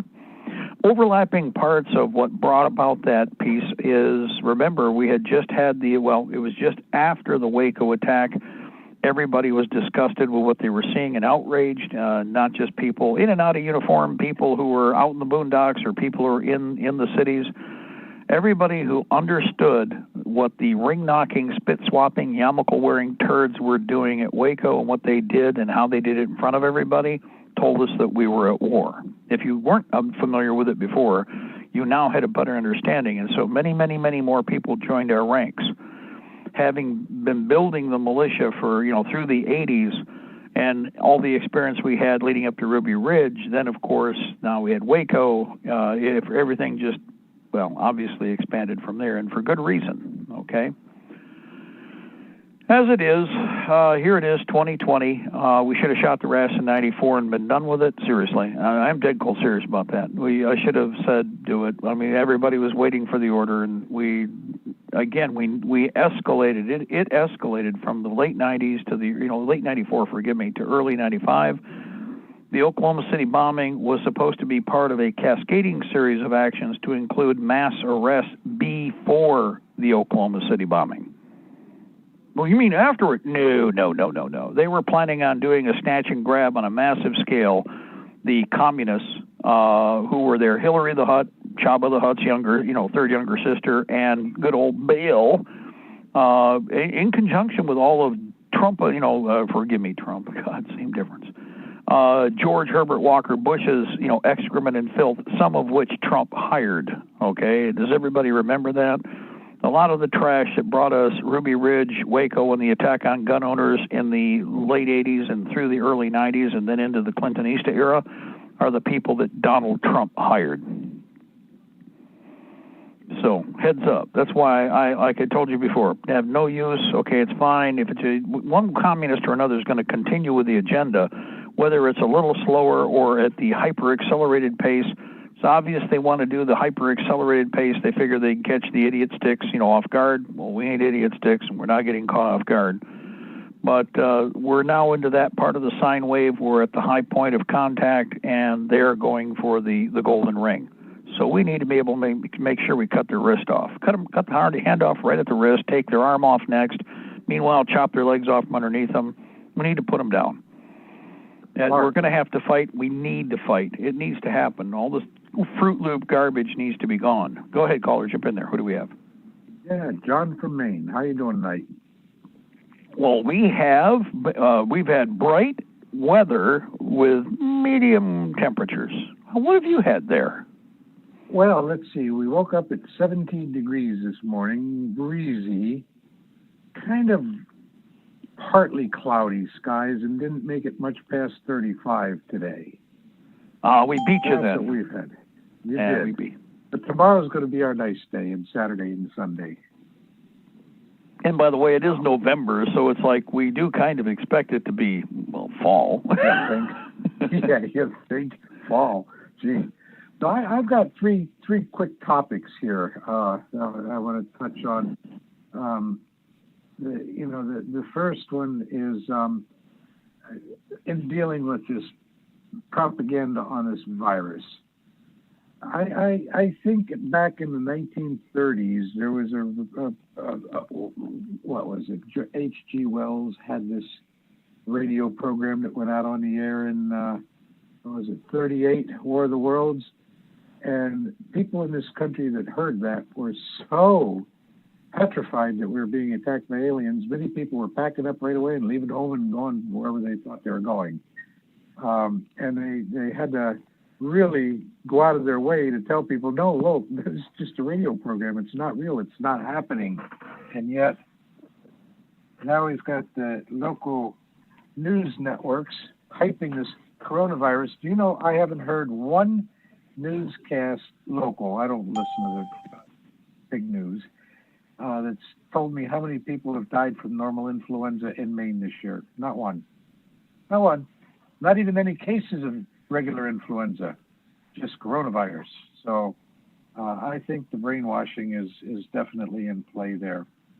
Just something to think about. The other one is schools. You've been a parent, so you can verify this along with anybody else that's been a parent. So you send little Johnny to school, no pun intended, and little Johnny managed to acquire every cotton pick and cold and flu that all these other kids brought to school with them throughout the school year and brings it home so you can catch it. Isn't that nice?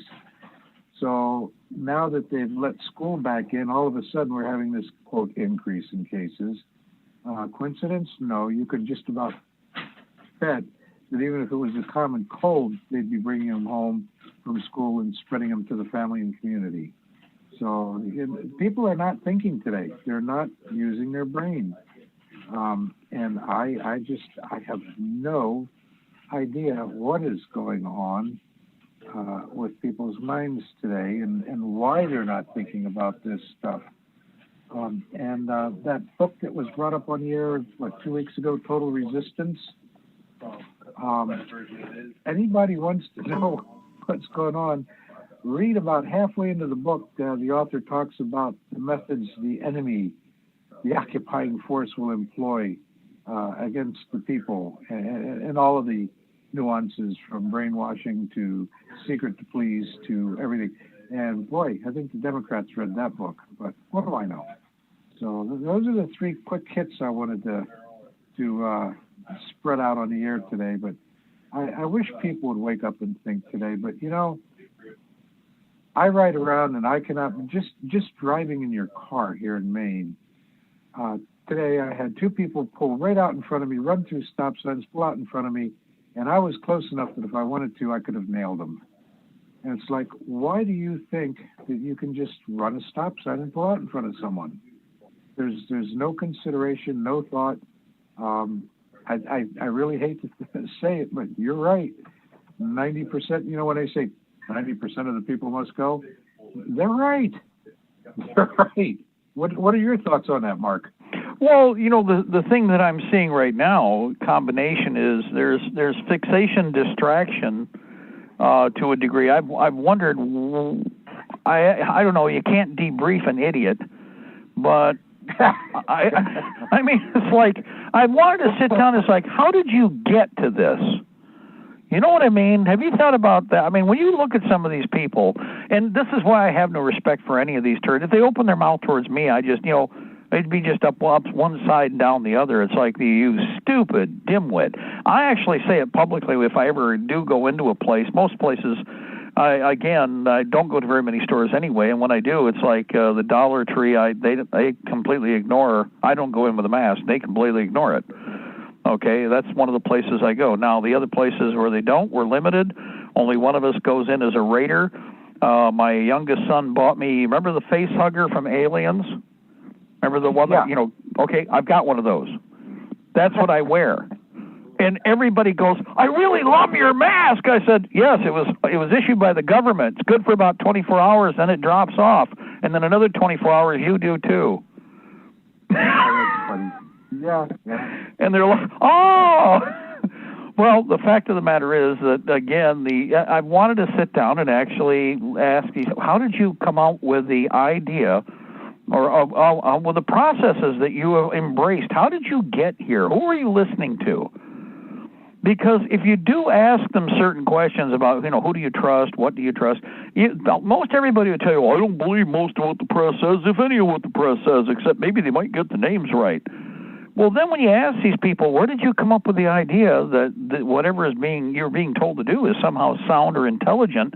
And lo and behold, it's like I said, there's this schizophrenia about listening to the boob tube or listening to the idiot sticks, even on the internet, which they're just the extension of the idiots on the boob tube.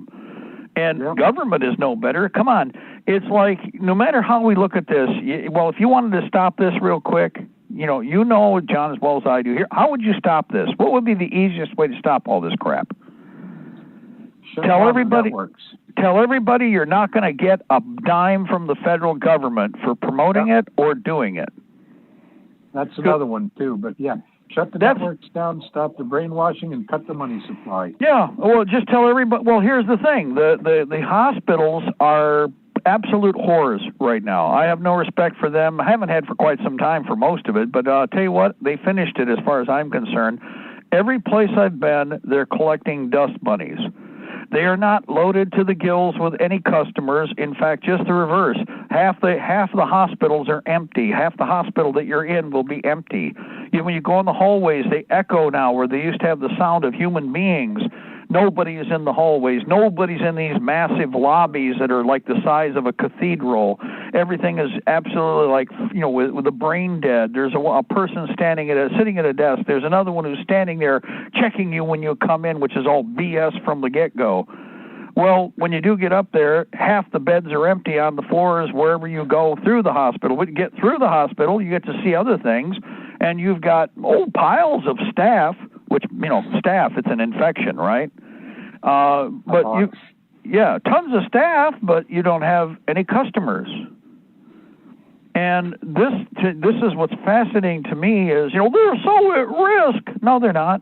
They know they've become just like all the welfare cheats. They know that if they can keep this scam up, they don't have to do jack shit.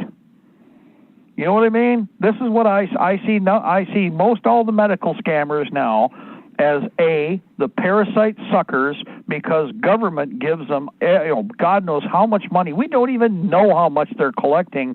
You get the sniffles. If God help you if you go near a doctor anyway right now, right? It's Dr. Quackenbush, isn't it? You're dealing with Dr. Quackenbush. I wasn't feeling good. I got a stomach ache. Corona beer. What? I don't drink beer. I mean, Corona beer virus. Oh, Corona beer virus. No, I got a stomach ache. Yeah, Corona beer virus. I'm going to put it down on the paper. Oh, my God, we need to stick something up your nose. No, you don't. That's not where I've got a problem. Well, it's close enough. And initially, it'd be like they got to figure out how to talk you into it. But what did they do here? They got a perfect scam going. We have to test you. Well, do they have a test that's reliable? They knew it wasn't even, it was a total fiction from the get-go. So these whores, these prostitutes, these pieces of excrement and filth, which, by the way, you know why I say this? Because the controlled media is puffing all this stuff up. Oh, they're the heroes. They're the heroes. They're the hero. Bullshit. And normally, I can be nice. BS. No. This is garbage. Because in reality, it's like they now know they can do little to nothing, make a maximum pay on the job, and the institution they work for doesn't take a bite or a hit because, well, guess what? They're getting money hand over fist for lying about everything that they're doing. Well, it's a welfare cheat. You got nothing but a big, sucking welfare cheat on your hands. And they're not producing anything. They're not taking care of the customer base. Now, I think another part of this that nobody's thought about, let me ask you, first we got hit with bummer care, didn't we? What is the difference between the corona beer virus scam that kicks you out of the hospital and Canadian socialized medicine that puts you on a list that's so long you'll die of cancer before you get treated for it? What's the difference? There's no difference. You're not getting anything. You're not getting any service. Oh, by the way, you still will pay that insurance, though. But you see, the insurance companies love this because a lot of people who have common sense, I mean, I'm not going near the hospital for shit. Forgive me, I got to watch myself here. For feces. I can use the intricate version, okay? I'm not going near the hospital for anything. And in fact, we are pretty well prepared, and we have been for years, which, by the way, will become illegal. I have the ability to do pretty much up to any small, like, emergency surgeries, like stapling something together, cleaning up a wound. I can't fix a tendon or pull that back together, but I can do pretty much everything else, and I'd feel confident when safer doing it, on our own now than going into the control freak zone. Because I have no confidence in what Twilight Zone needs they have for maintaining or creating more business for themselves. So they become a wicked pervert on top of everything else. They could treat you for the wrong thing, and it used to be you sue them. But now they treat you for the wrong thing, and they get paid to do it. And you can't sue them back. I could tell you a story. My wife almost died from a misdiagnosis at the emergency room. And I went to, big time misdiagnosis. And I went to 4 different lawyers, if you want to call them attorneys, whatever. Nobody wanted to touch the case because medical malpractice is so hard to win the way they've got it set up. And they've got a panel of about 4 doctors, I think I was told. And these 4 doctors are basically asked, what would you have come up with in this situation? And if the 4 of them don't say something different than what the idiot that almost killed you said, then the case is over with. That doctor made the right call. It's ridiculous. Totally ridiculous.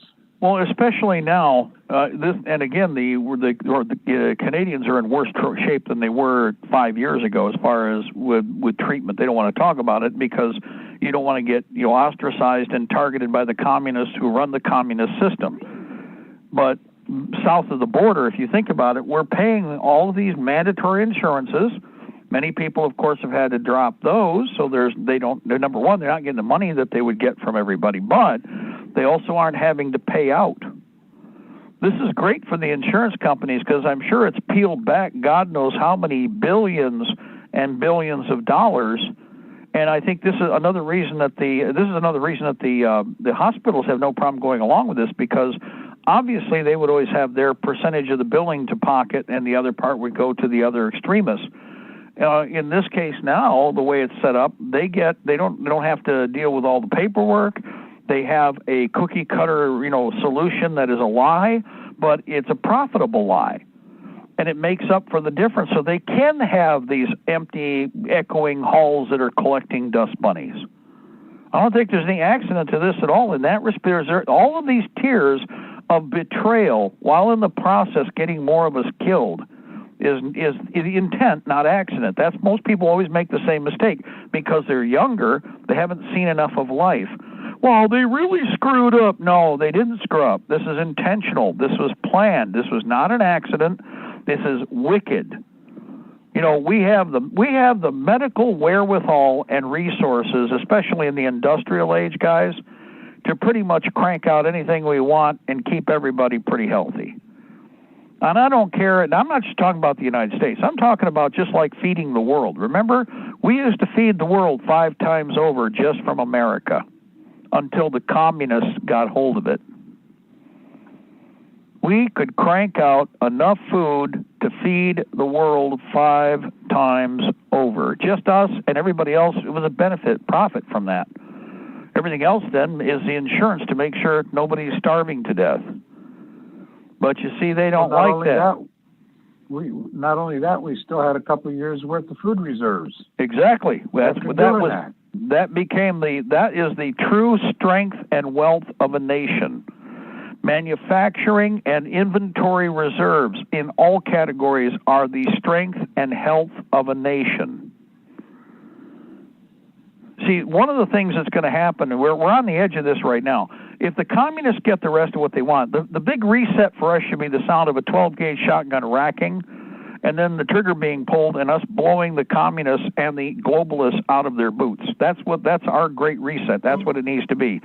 Big ones, small ones, any you can find, they're going to have to be dead and out of our existence. It's that simple, because this is life or death. We have the ability, but we now have we're allowing for the Fruit Loop idiots and incompetents, but especially the sociopaths and the perverts, into positions that because we're too polite, we are too nice, we now have to drop the niceness, deal with the problem. We will have our tribe squared away the way it should be, because yes, we are tribal on this planet.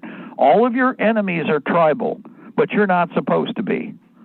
Well, you better find out which tribe you're with, and you better figure out real quick how it is you're going to save your life and how you're going to save, if you don't really believe in the future or you don't want to invest in it, eat, drink, and be merry.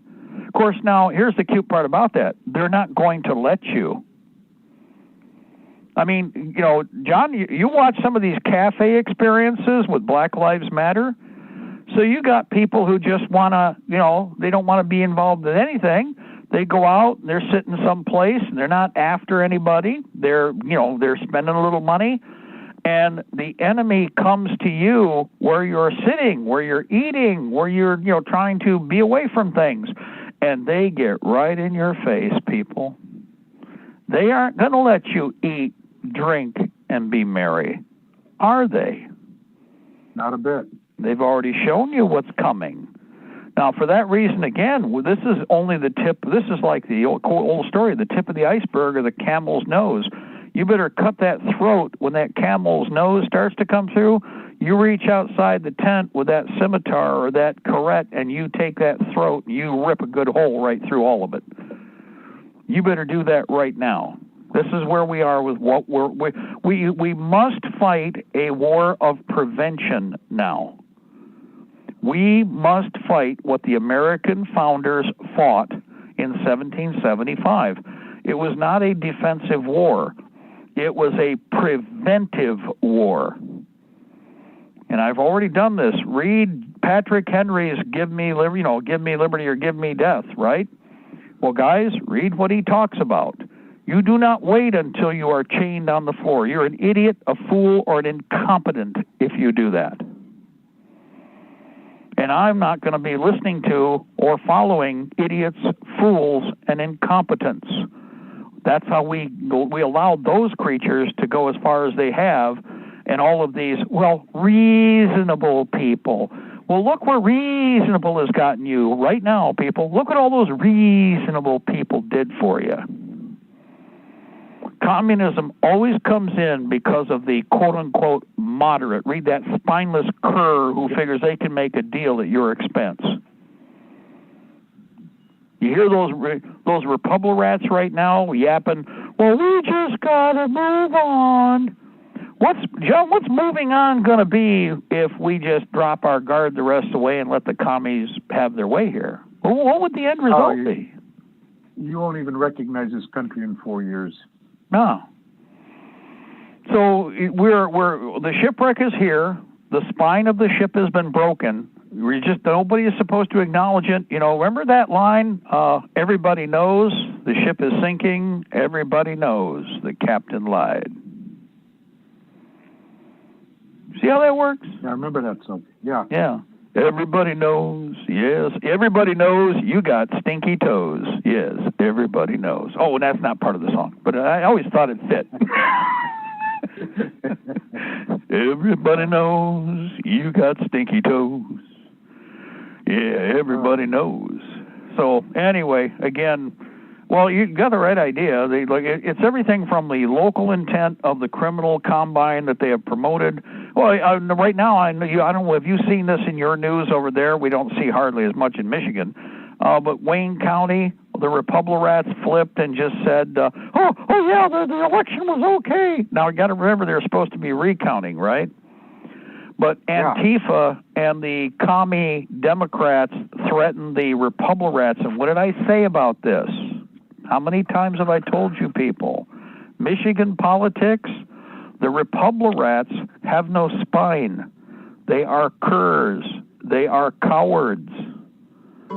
And what happened in Wayne County is, well, let me point this out, too. We got enough time for this. I want everybody to think for a minute. Every chance they can, they attack the militia because the militia is patriot-oriented and conservative, typically, in their attitude about the Bill of Rights and the Constitution as far as protecting it, right? Yep. Now, the Republicans, you would think, would be smart enough to embrace that idea because, well, it gives them a physical protection for the brain trust. Does everybody remember what I've said about that? Now, here's what's cute. The communists now, in the last year, have tried to burn the country down, and the Democrats, every step of the way, have lied about what has been a physical attack on the American people, as people have rioted, burned, beat people to death, have destroyed whole communities, and it was the thug arm of the Democrats that did that. The Republicans are spineless in Wayne County because they have nothing to turn to in the physical defense world. But on the other hand, the communists have the Antifa, Black Lives Matter, Kill All the White People crew to use to threaten the opposition, who, of course, convince themselves that because their enemy doesn't like the militia or anybody who defends themselves, that it's evil and bad for you to be associated with that, and so the spineless curs distance themselves from the people who are the physical defense element. What is the end result? What you just saw happen in Wayne County, Michigan. Couple of Democrats threatened the Republicans. The Republicans crapped their spine out their drawers like a meat xylophone and completely flipped on what is an obvious fraud and massive amount of voter fraud in that county. They even admitted, we were threatened by Antifa. Well, why didn't you call on the Patriot movement? Well, my enemy wouldn't like me if we did that. So you see what kind of retards and cripples you're dealing with? Oh, Mark, this is Carl in Virginia. Okay, hold on a second, Carl. Wait a minute. John, go ahead, please. Yeah, the bad thing is it's not just the individual Republicans, it's the party. I know. Guys, we've been... It's ridiculous. We've lived here all our lives, and we've been involved inside the party and this party. We've taken over the Republican Party 3 times in this state. And I have seen every scurrilous, backbiting, deceptive, and lying process you can imagine from the turds that make up this little clique that really needs to be taken over behind the barn and have their butts beat down. And then, time for you to leave, and real people will step in. But you see, they're owned by the Toronto Jewish mob, so they won't do that. Michigan politics is Toronto, not Michigan. It's North Chicago Jewish mob on one end. It's Toronto Jewish mob out of Canada that is our problem here in Michigan. Seriously. Let me point out something. Did you see all of the computer hack, the database information they're talking about with regard to the illegal voter fraud electronically, right? John, Carl? I heard about it. I didn't pay much Where was the first point of contact where it started?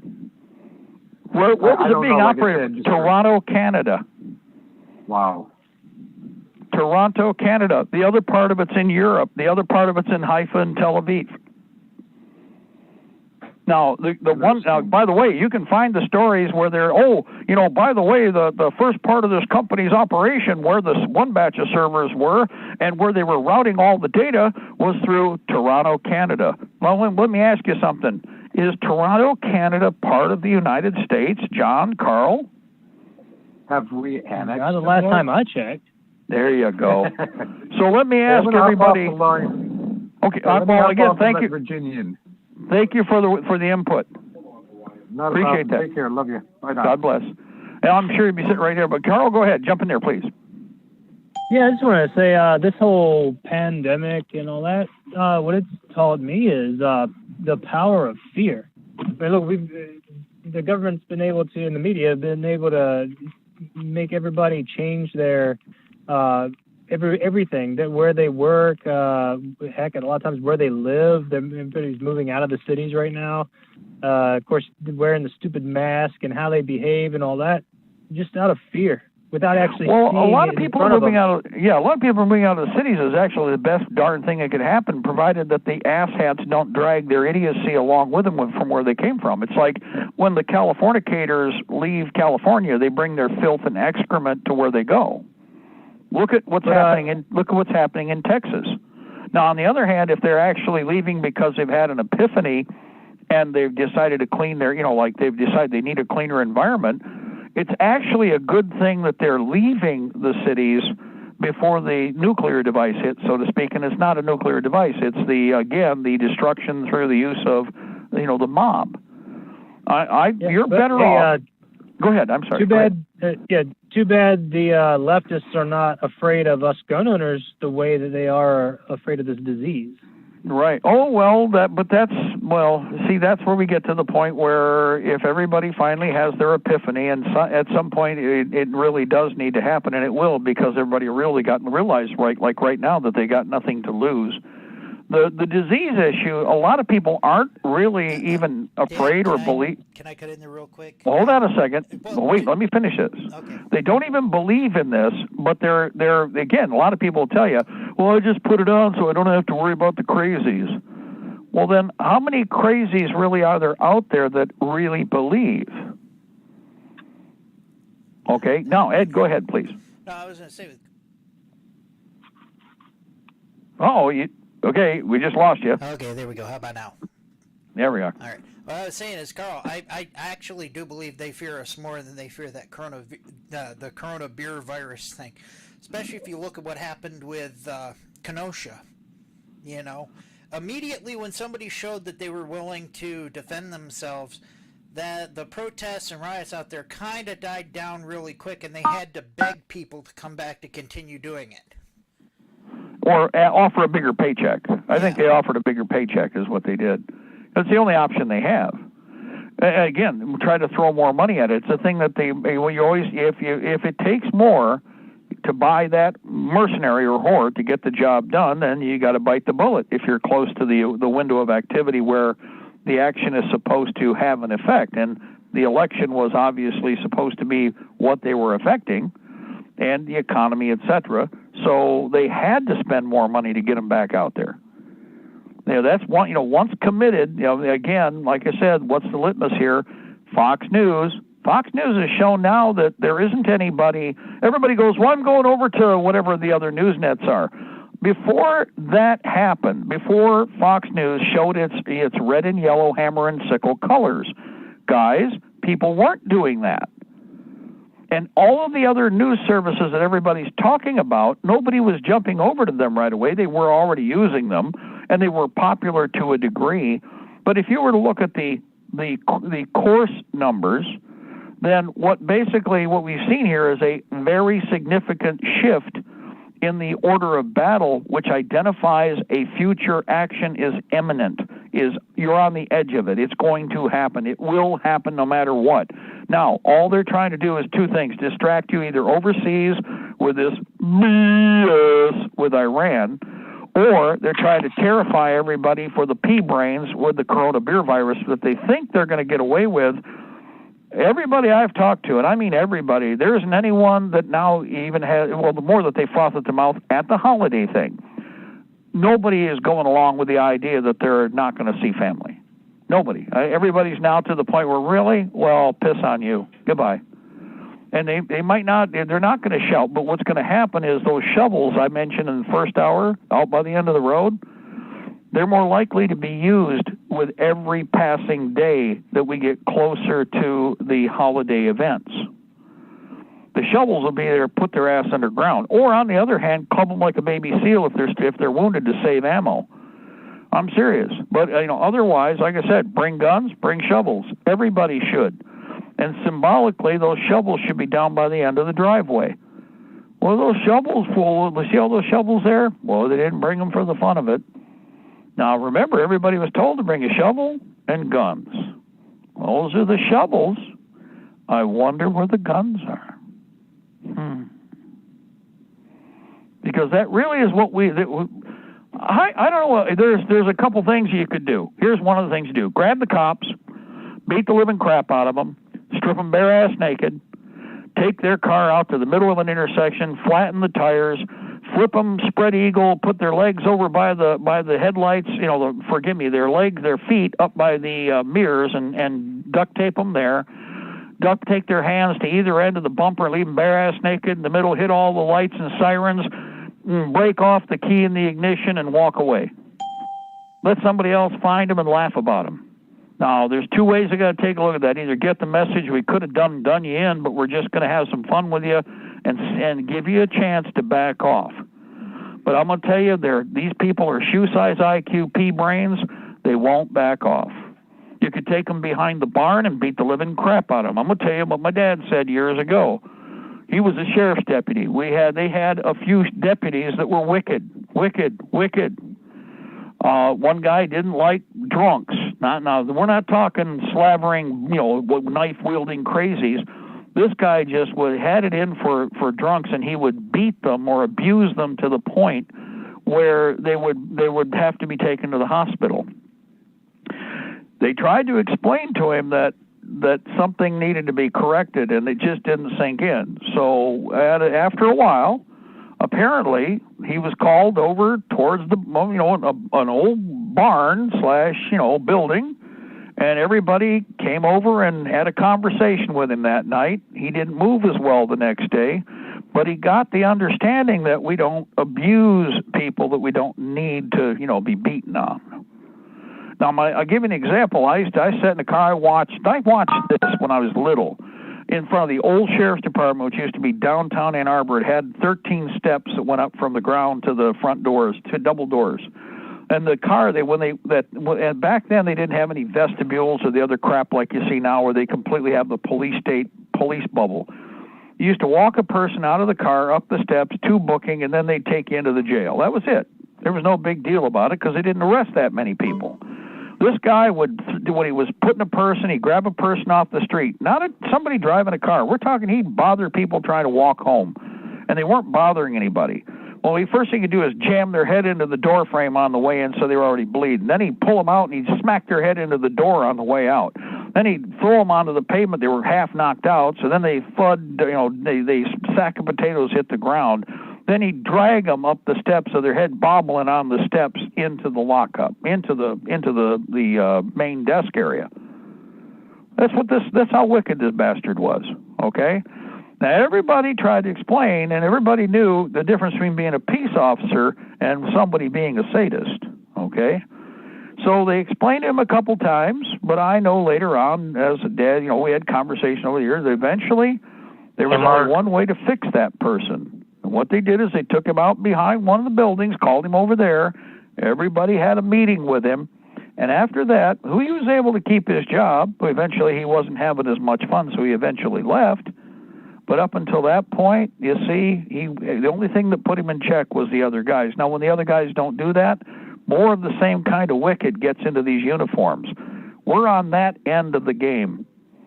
The wicked, mindless, shoe-size IQ, roided up, bald head, Fruit Loop, child-hating, hate America, hate you taxpayers kind of person, and who's arrogant and is in a power trip is who's been put in uniform. You can wave all your blue striped flags all you want, but the fact of the matter is that there is too much of that going on. And I sure as hell am not a communist. Okay, I am not with the other side, but we've already been talking about this for the longest time. Now, at Black Lives Matter and Antifa, they don't give a squat about most of what I'm talking about even. They like it. They just want to be the ones in power telling these characters to do it, and then they want to add you to the list, which you're already there. We got a caller. Who do we have? Hey, we got Tom. They probably gave him the old soap and sock treatment. That's what I'm saying. That's what happened. Well, the soap and sock, basically a bag of sand works real well, too. Sand works, most of the guys back when my dad was in used to carry blackjacks and black cats. If you know what a sap or a blackjack is, guys, my dad showed me this a long time ago. He said, I'm not going to hit you in the head. He goes, you want to try and hurt somebody or kill somebody, you're beating on somebody's head. He goes, and my dad wasn't as big as I am, okay? But he said, well, I was taught a long time ago, and he goes, this is what you do. And he explained, and this goes back even to his military days, with some of the stuff they were taught when they were going in, is controlling a person by making sure that whatever arm they're using is painful. You can do that. You can get everybody to move typically wherever they want. But you don't need to be vicious or destructive. And the thing about this is that even with shouldn't need to use force in the first place if you're actually a thinking human. Now, granted, we've got so many individuals that are 2-year-olds in adult bodies now because there's been no discipline in the schools. There is no discipline at home. There hasn't been any manhood in this country for quite some time, and it's been a big problem. And it's created the problem we have now because men are evil for being men, whereas we have different societies. And now they're frothing at the mouth of that to the point where all we got, look at the number of panty waists that we actually have. Look at the characters we have that make up Antifa and the Black Lives Matter crowd. You have the aggrandized welfare cheat and / welfare tit sucker, and then you've got the effeminate Lulu boy that doesn't have a clue. But that person didn't create themselves, but it's the product of the public fool system. The education system brought this to us. The education system did and made exactly what we have.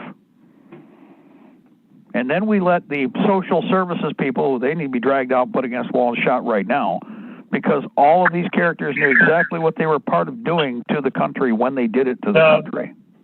So if you spank me, I'll call CPS and the cops on you because I'm special. Well, and again, this is another thing about the whole process is this anonymous garbage, okay? And it's interesting that the cops, they don't want the Bill of Rights or the idea that exists. They've been all told to explain to you that doesn't exist, and in fact, to lie.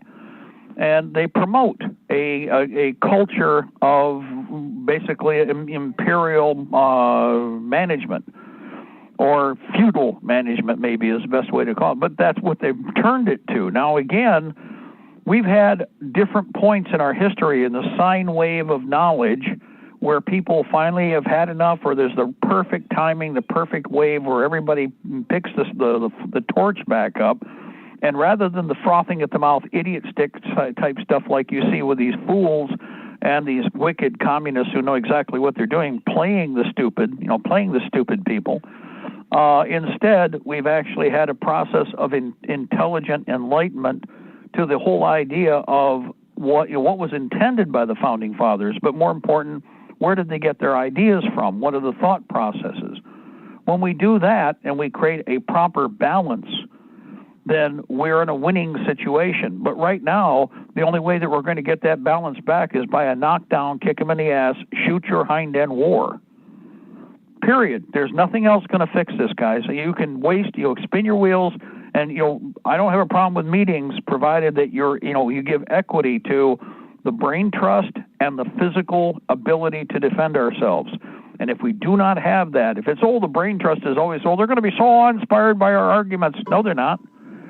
They're not right now. They're so arrogant right now. They just did voter fraud on a massive level right in front of your face. They pulled their dinkus out.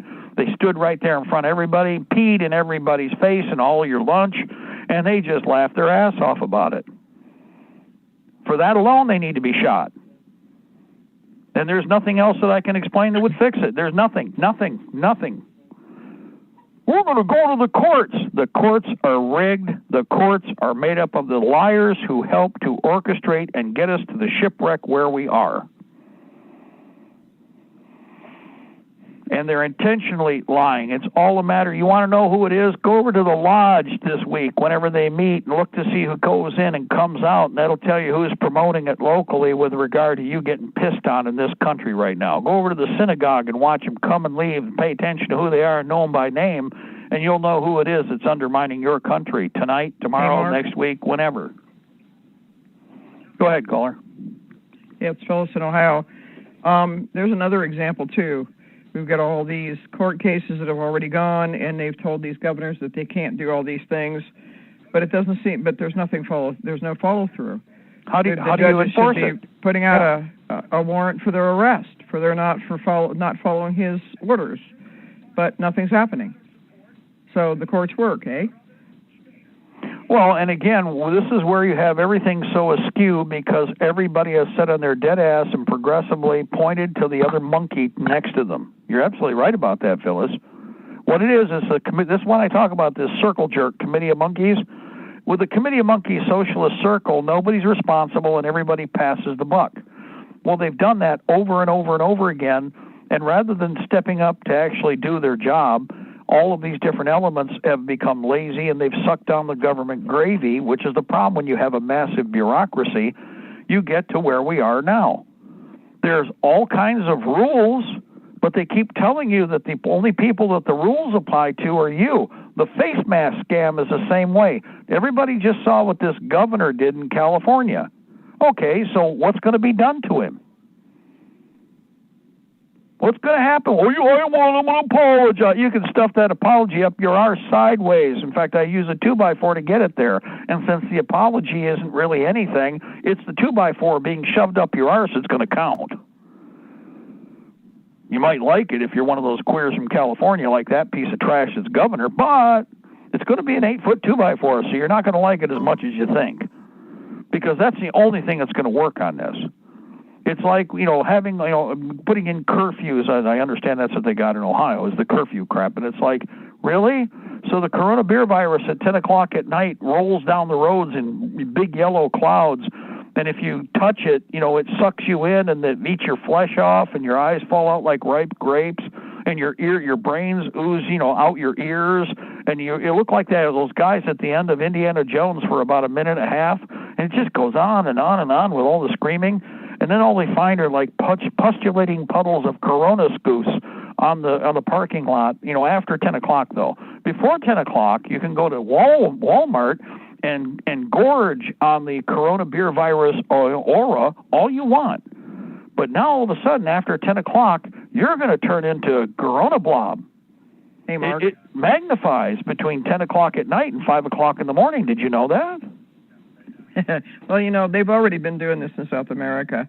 There were some, when we were going to get our phone put in here quite a few months ago, they were doing this. They were telling them that they had a 10 o'clock curfew and they couldn't come out till 6 o'clock. It was in Venezuela, Guatemala. Those are two of the countries that I talked to people in.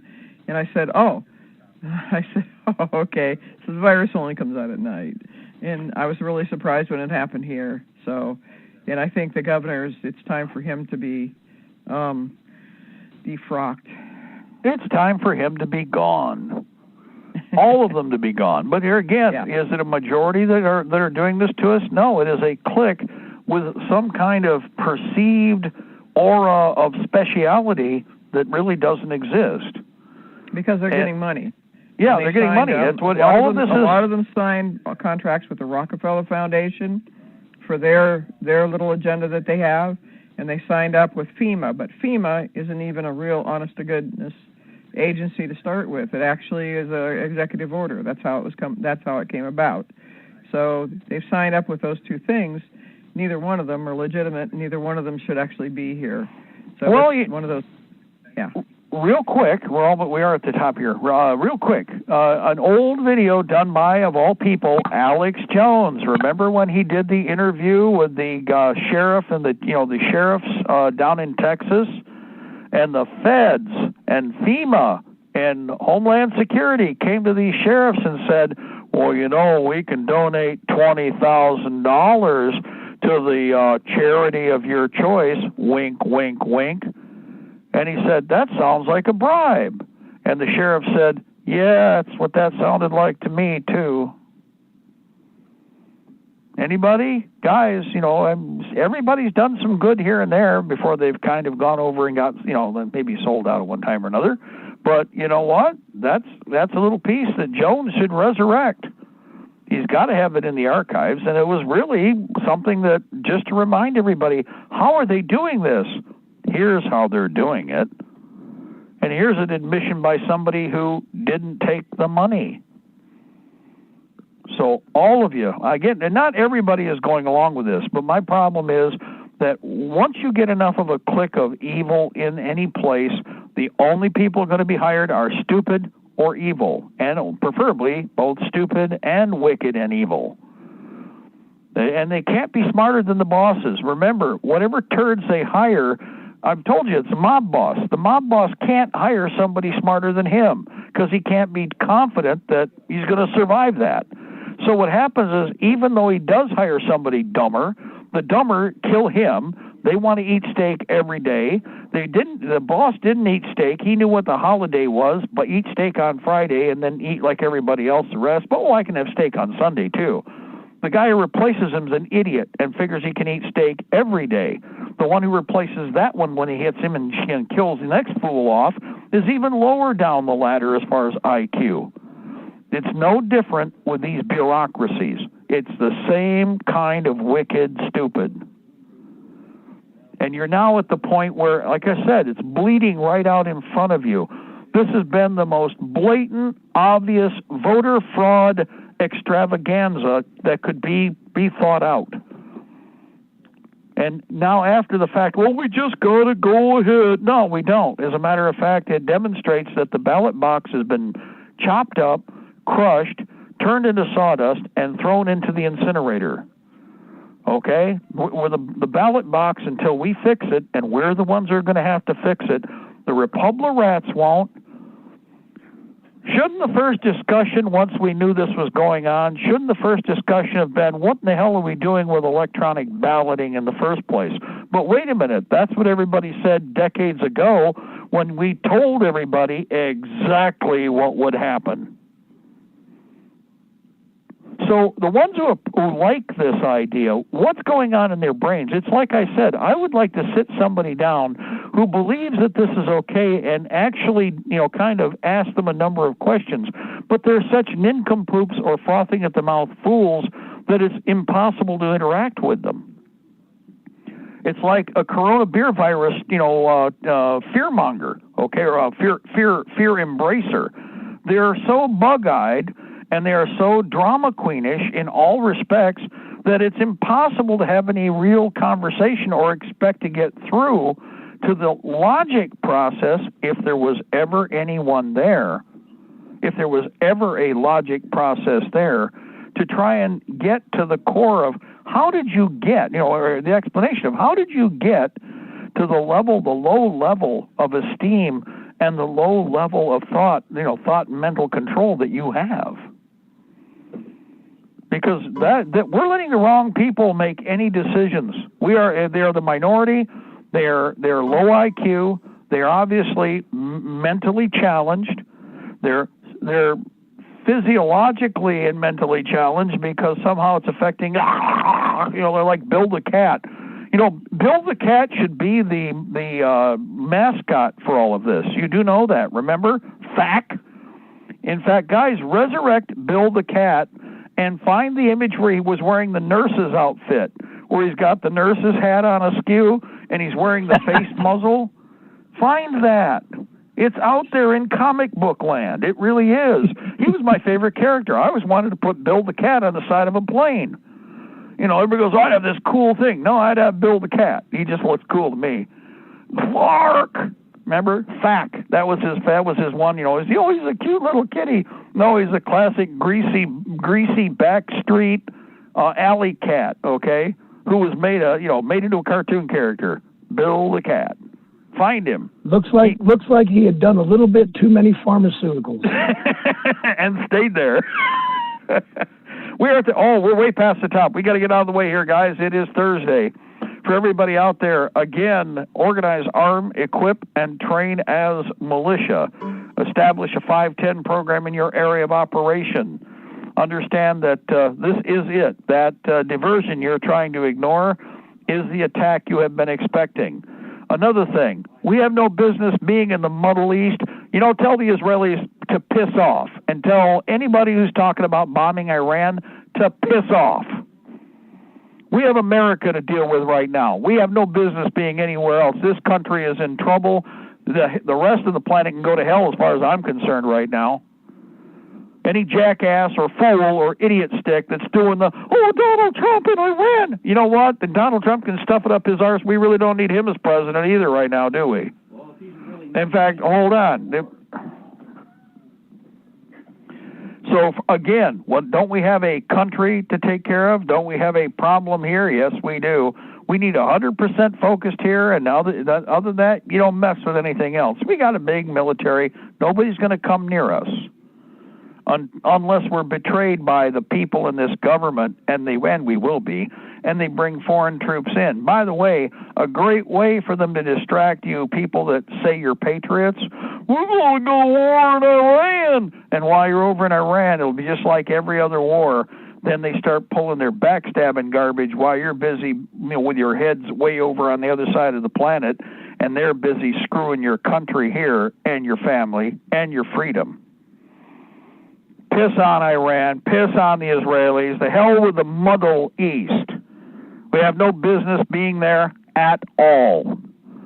We got a country to fix right here. We don't spend a dime on those jackasses overseas. None. We've got a country to take care of here. And with what they're showing us, spent too much time, wasted too much BS on people that don't like us and would do everything they can to backstab us every step of the way. That includes those stinking Israelis. So for everybody, again, we have to stay focused here, this problem in the United States. Don't worry, there's a bunch of those trash Israelis over here screwing this country right now. It's like they're screwing Ukraine and all these other places on the planet. We know. Brazil's getting the same treatment right now. Venezuela, who do you think is stirring the pot down there? You want to guess? Oiga, Vault. How did this happen? Oh, I don't know. Look at the names of the people who came in from outside to fiddle fart with Venezuela. Oiga, Vault. And it'll be real obvious. Anyway, we should be hearing the music. We are at the top. And God bless the Republic. Death to the New World Order. We shall prevail, ladies and gentlemen. The Empire's on the run.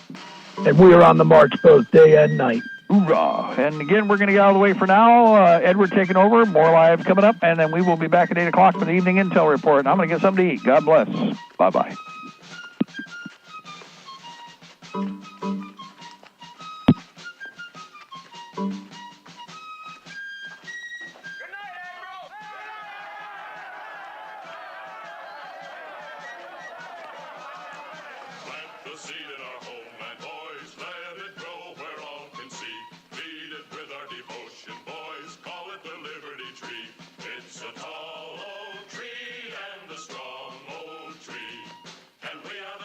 Yes, we are the sons of liberty. Save it from the storm, boys. Water down its roots with tea, and the sun will always shine on the old Liberty tree. It's a tall old tree and a strong old tree. And we are the sons, yes, we are the sons of liberty. March along with the fifer, boys. We were born forever free. Nice will pay the piper, boys, beneath the Liberty tree. It's a tall old tree and a strong old tree. And we are the the sons, yes, we are the sons of liberty. Pay the price they're asking for, always pay the tyrant's fee. Never This session is no longer being recorded. Goodbye.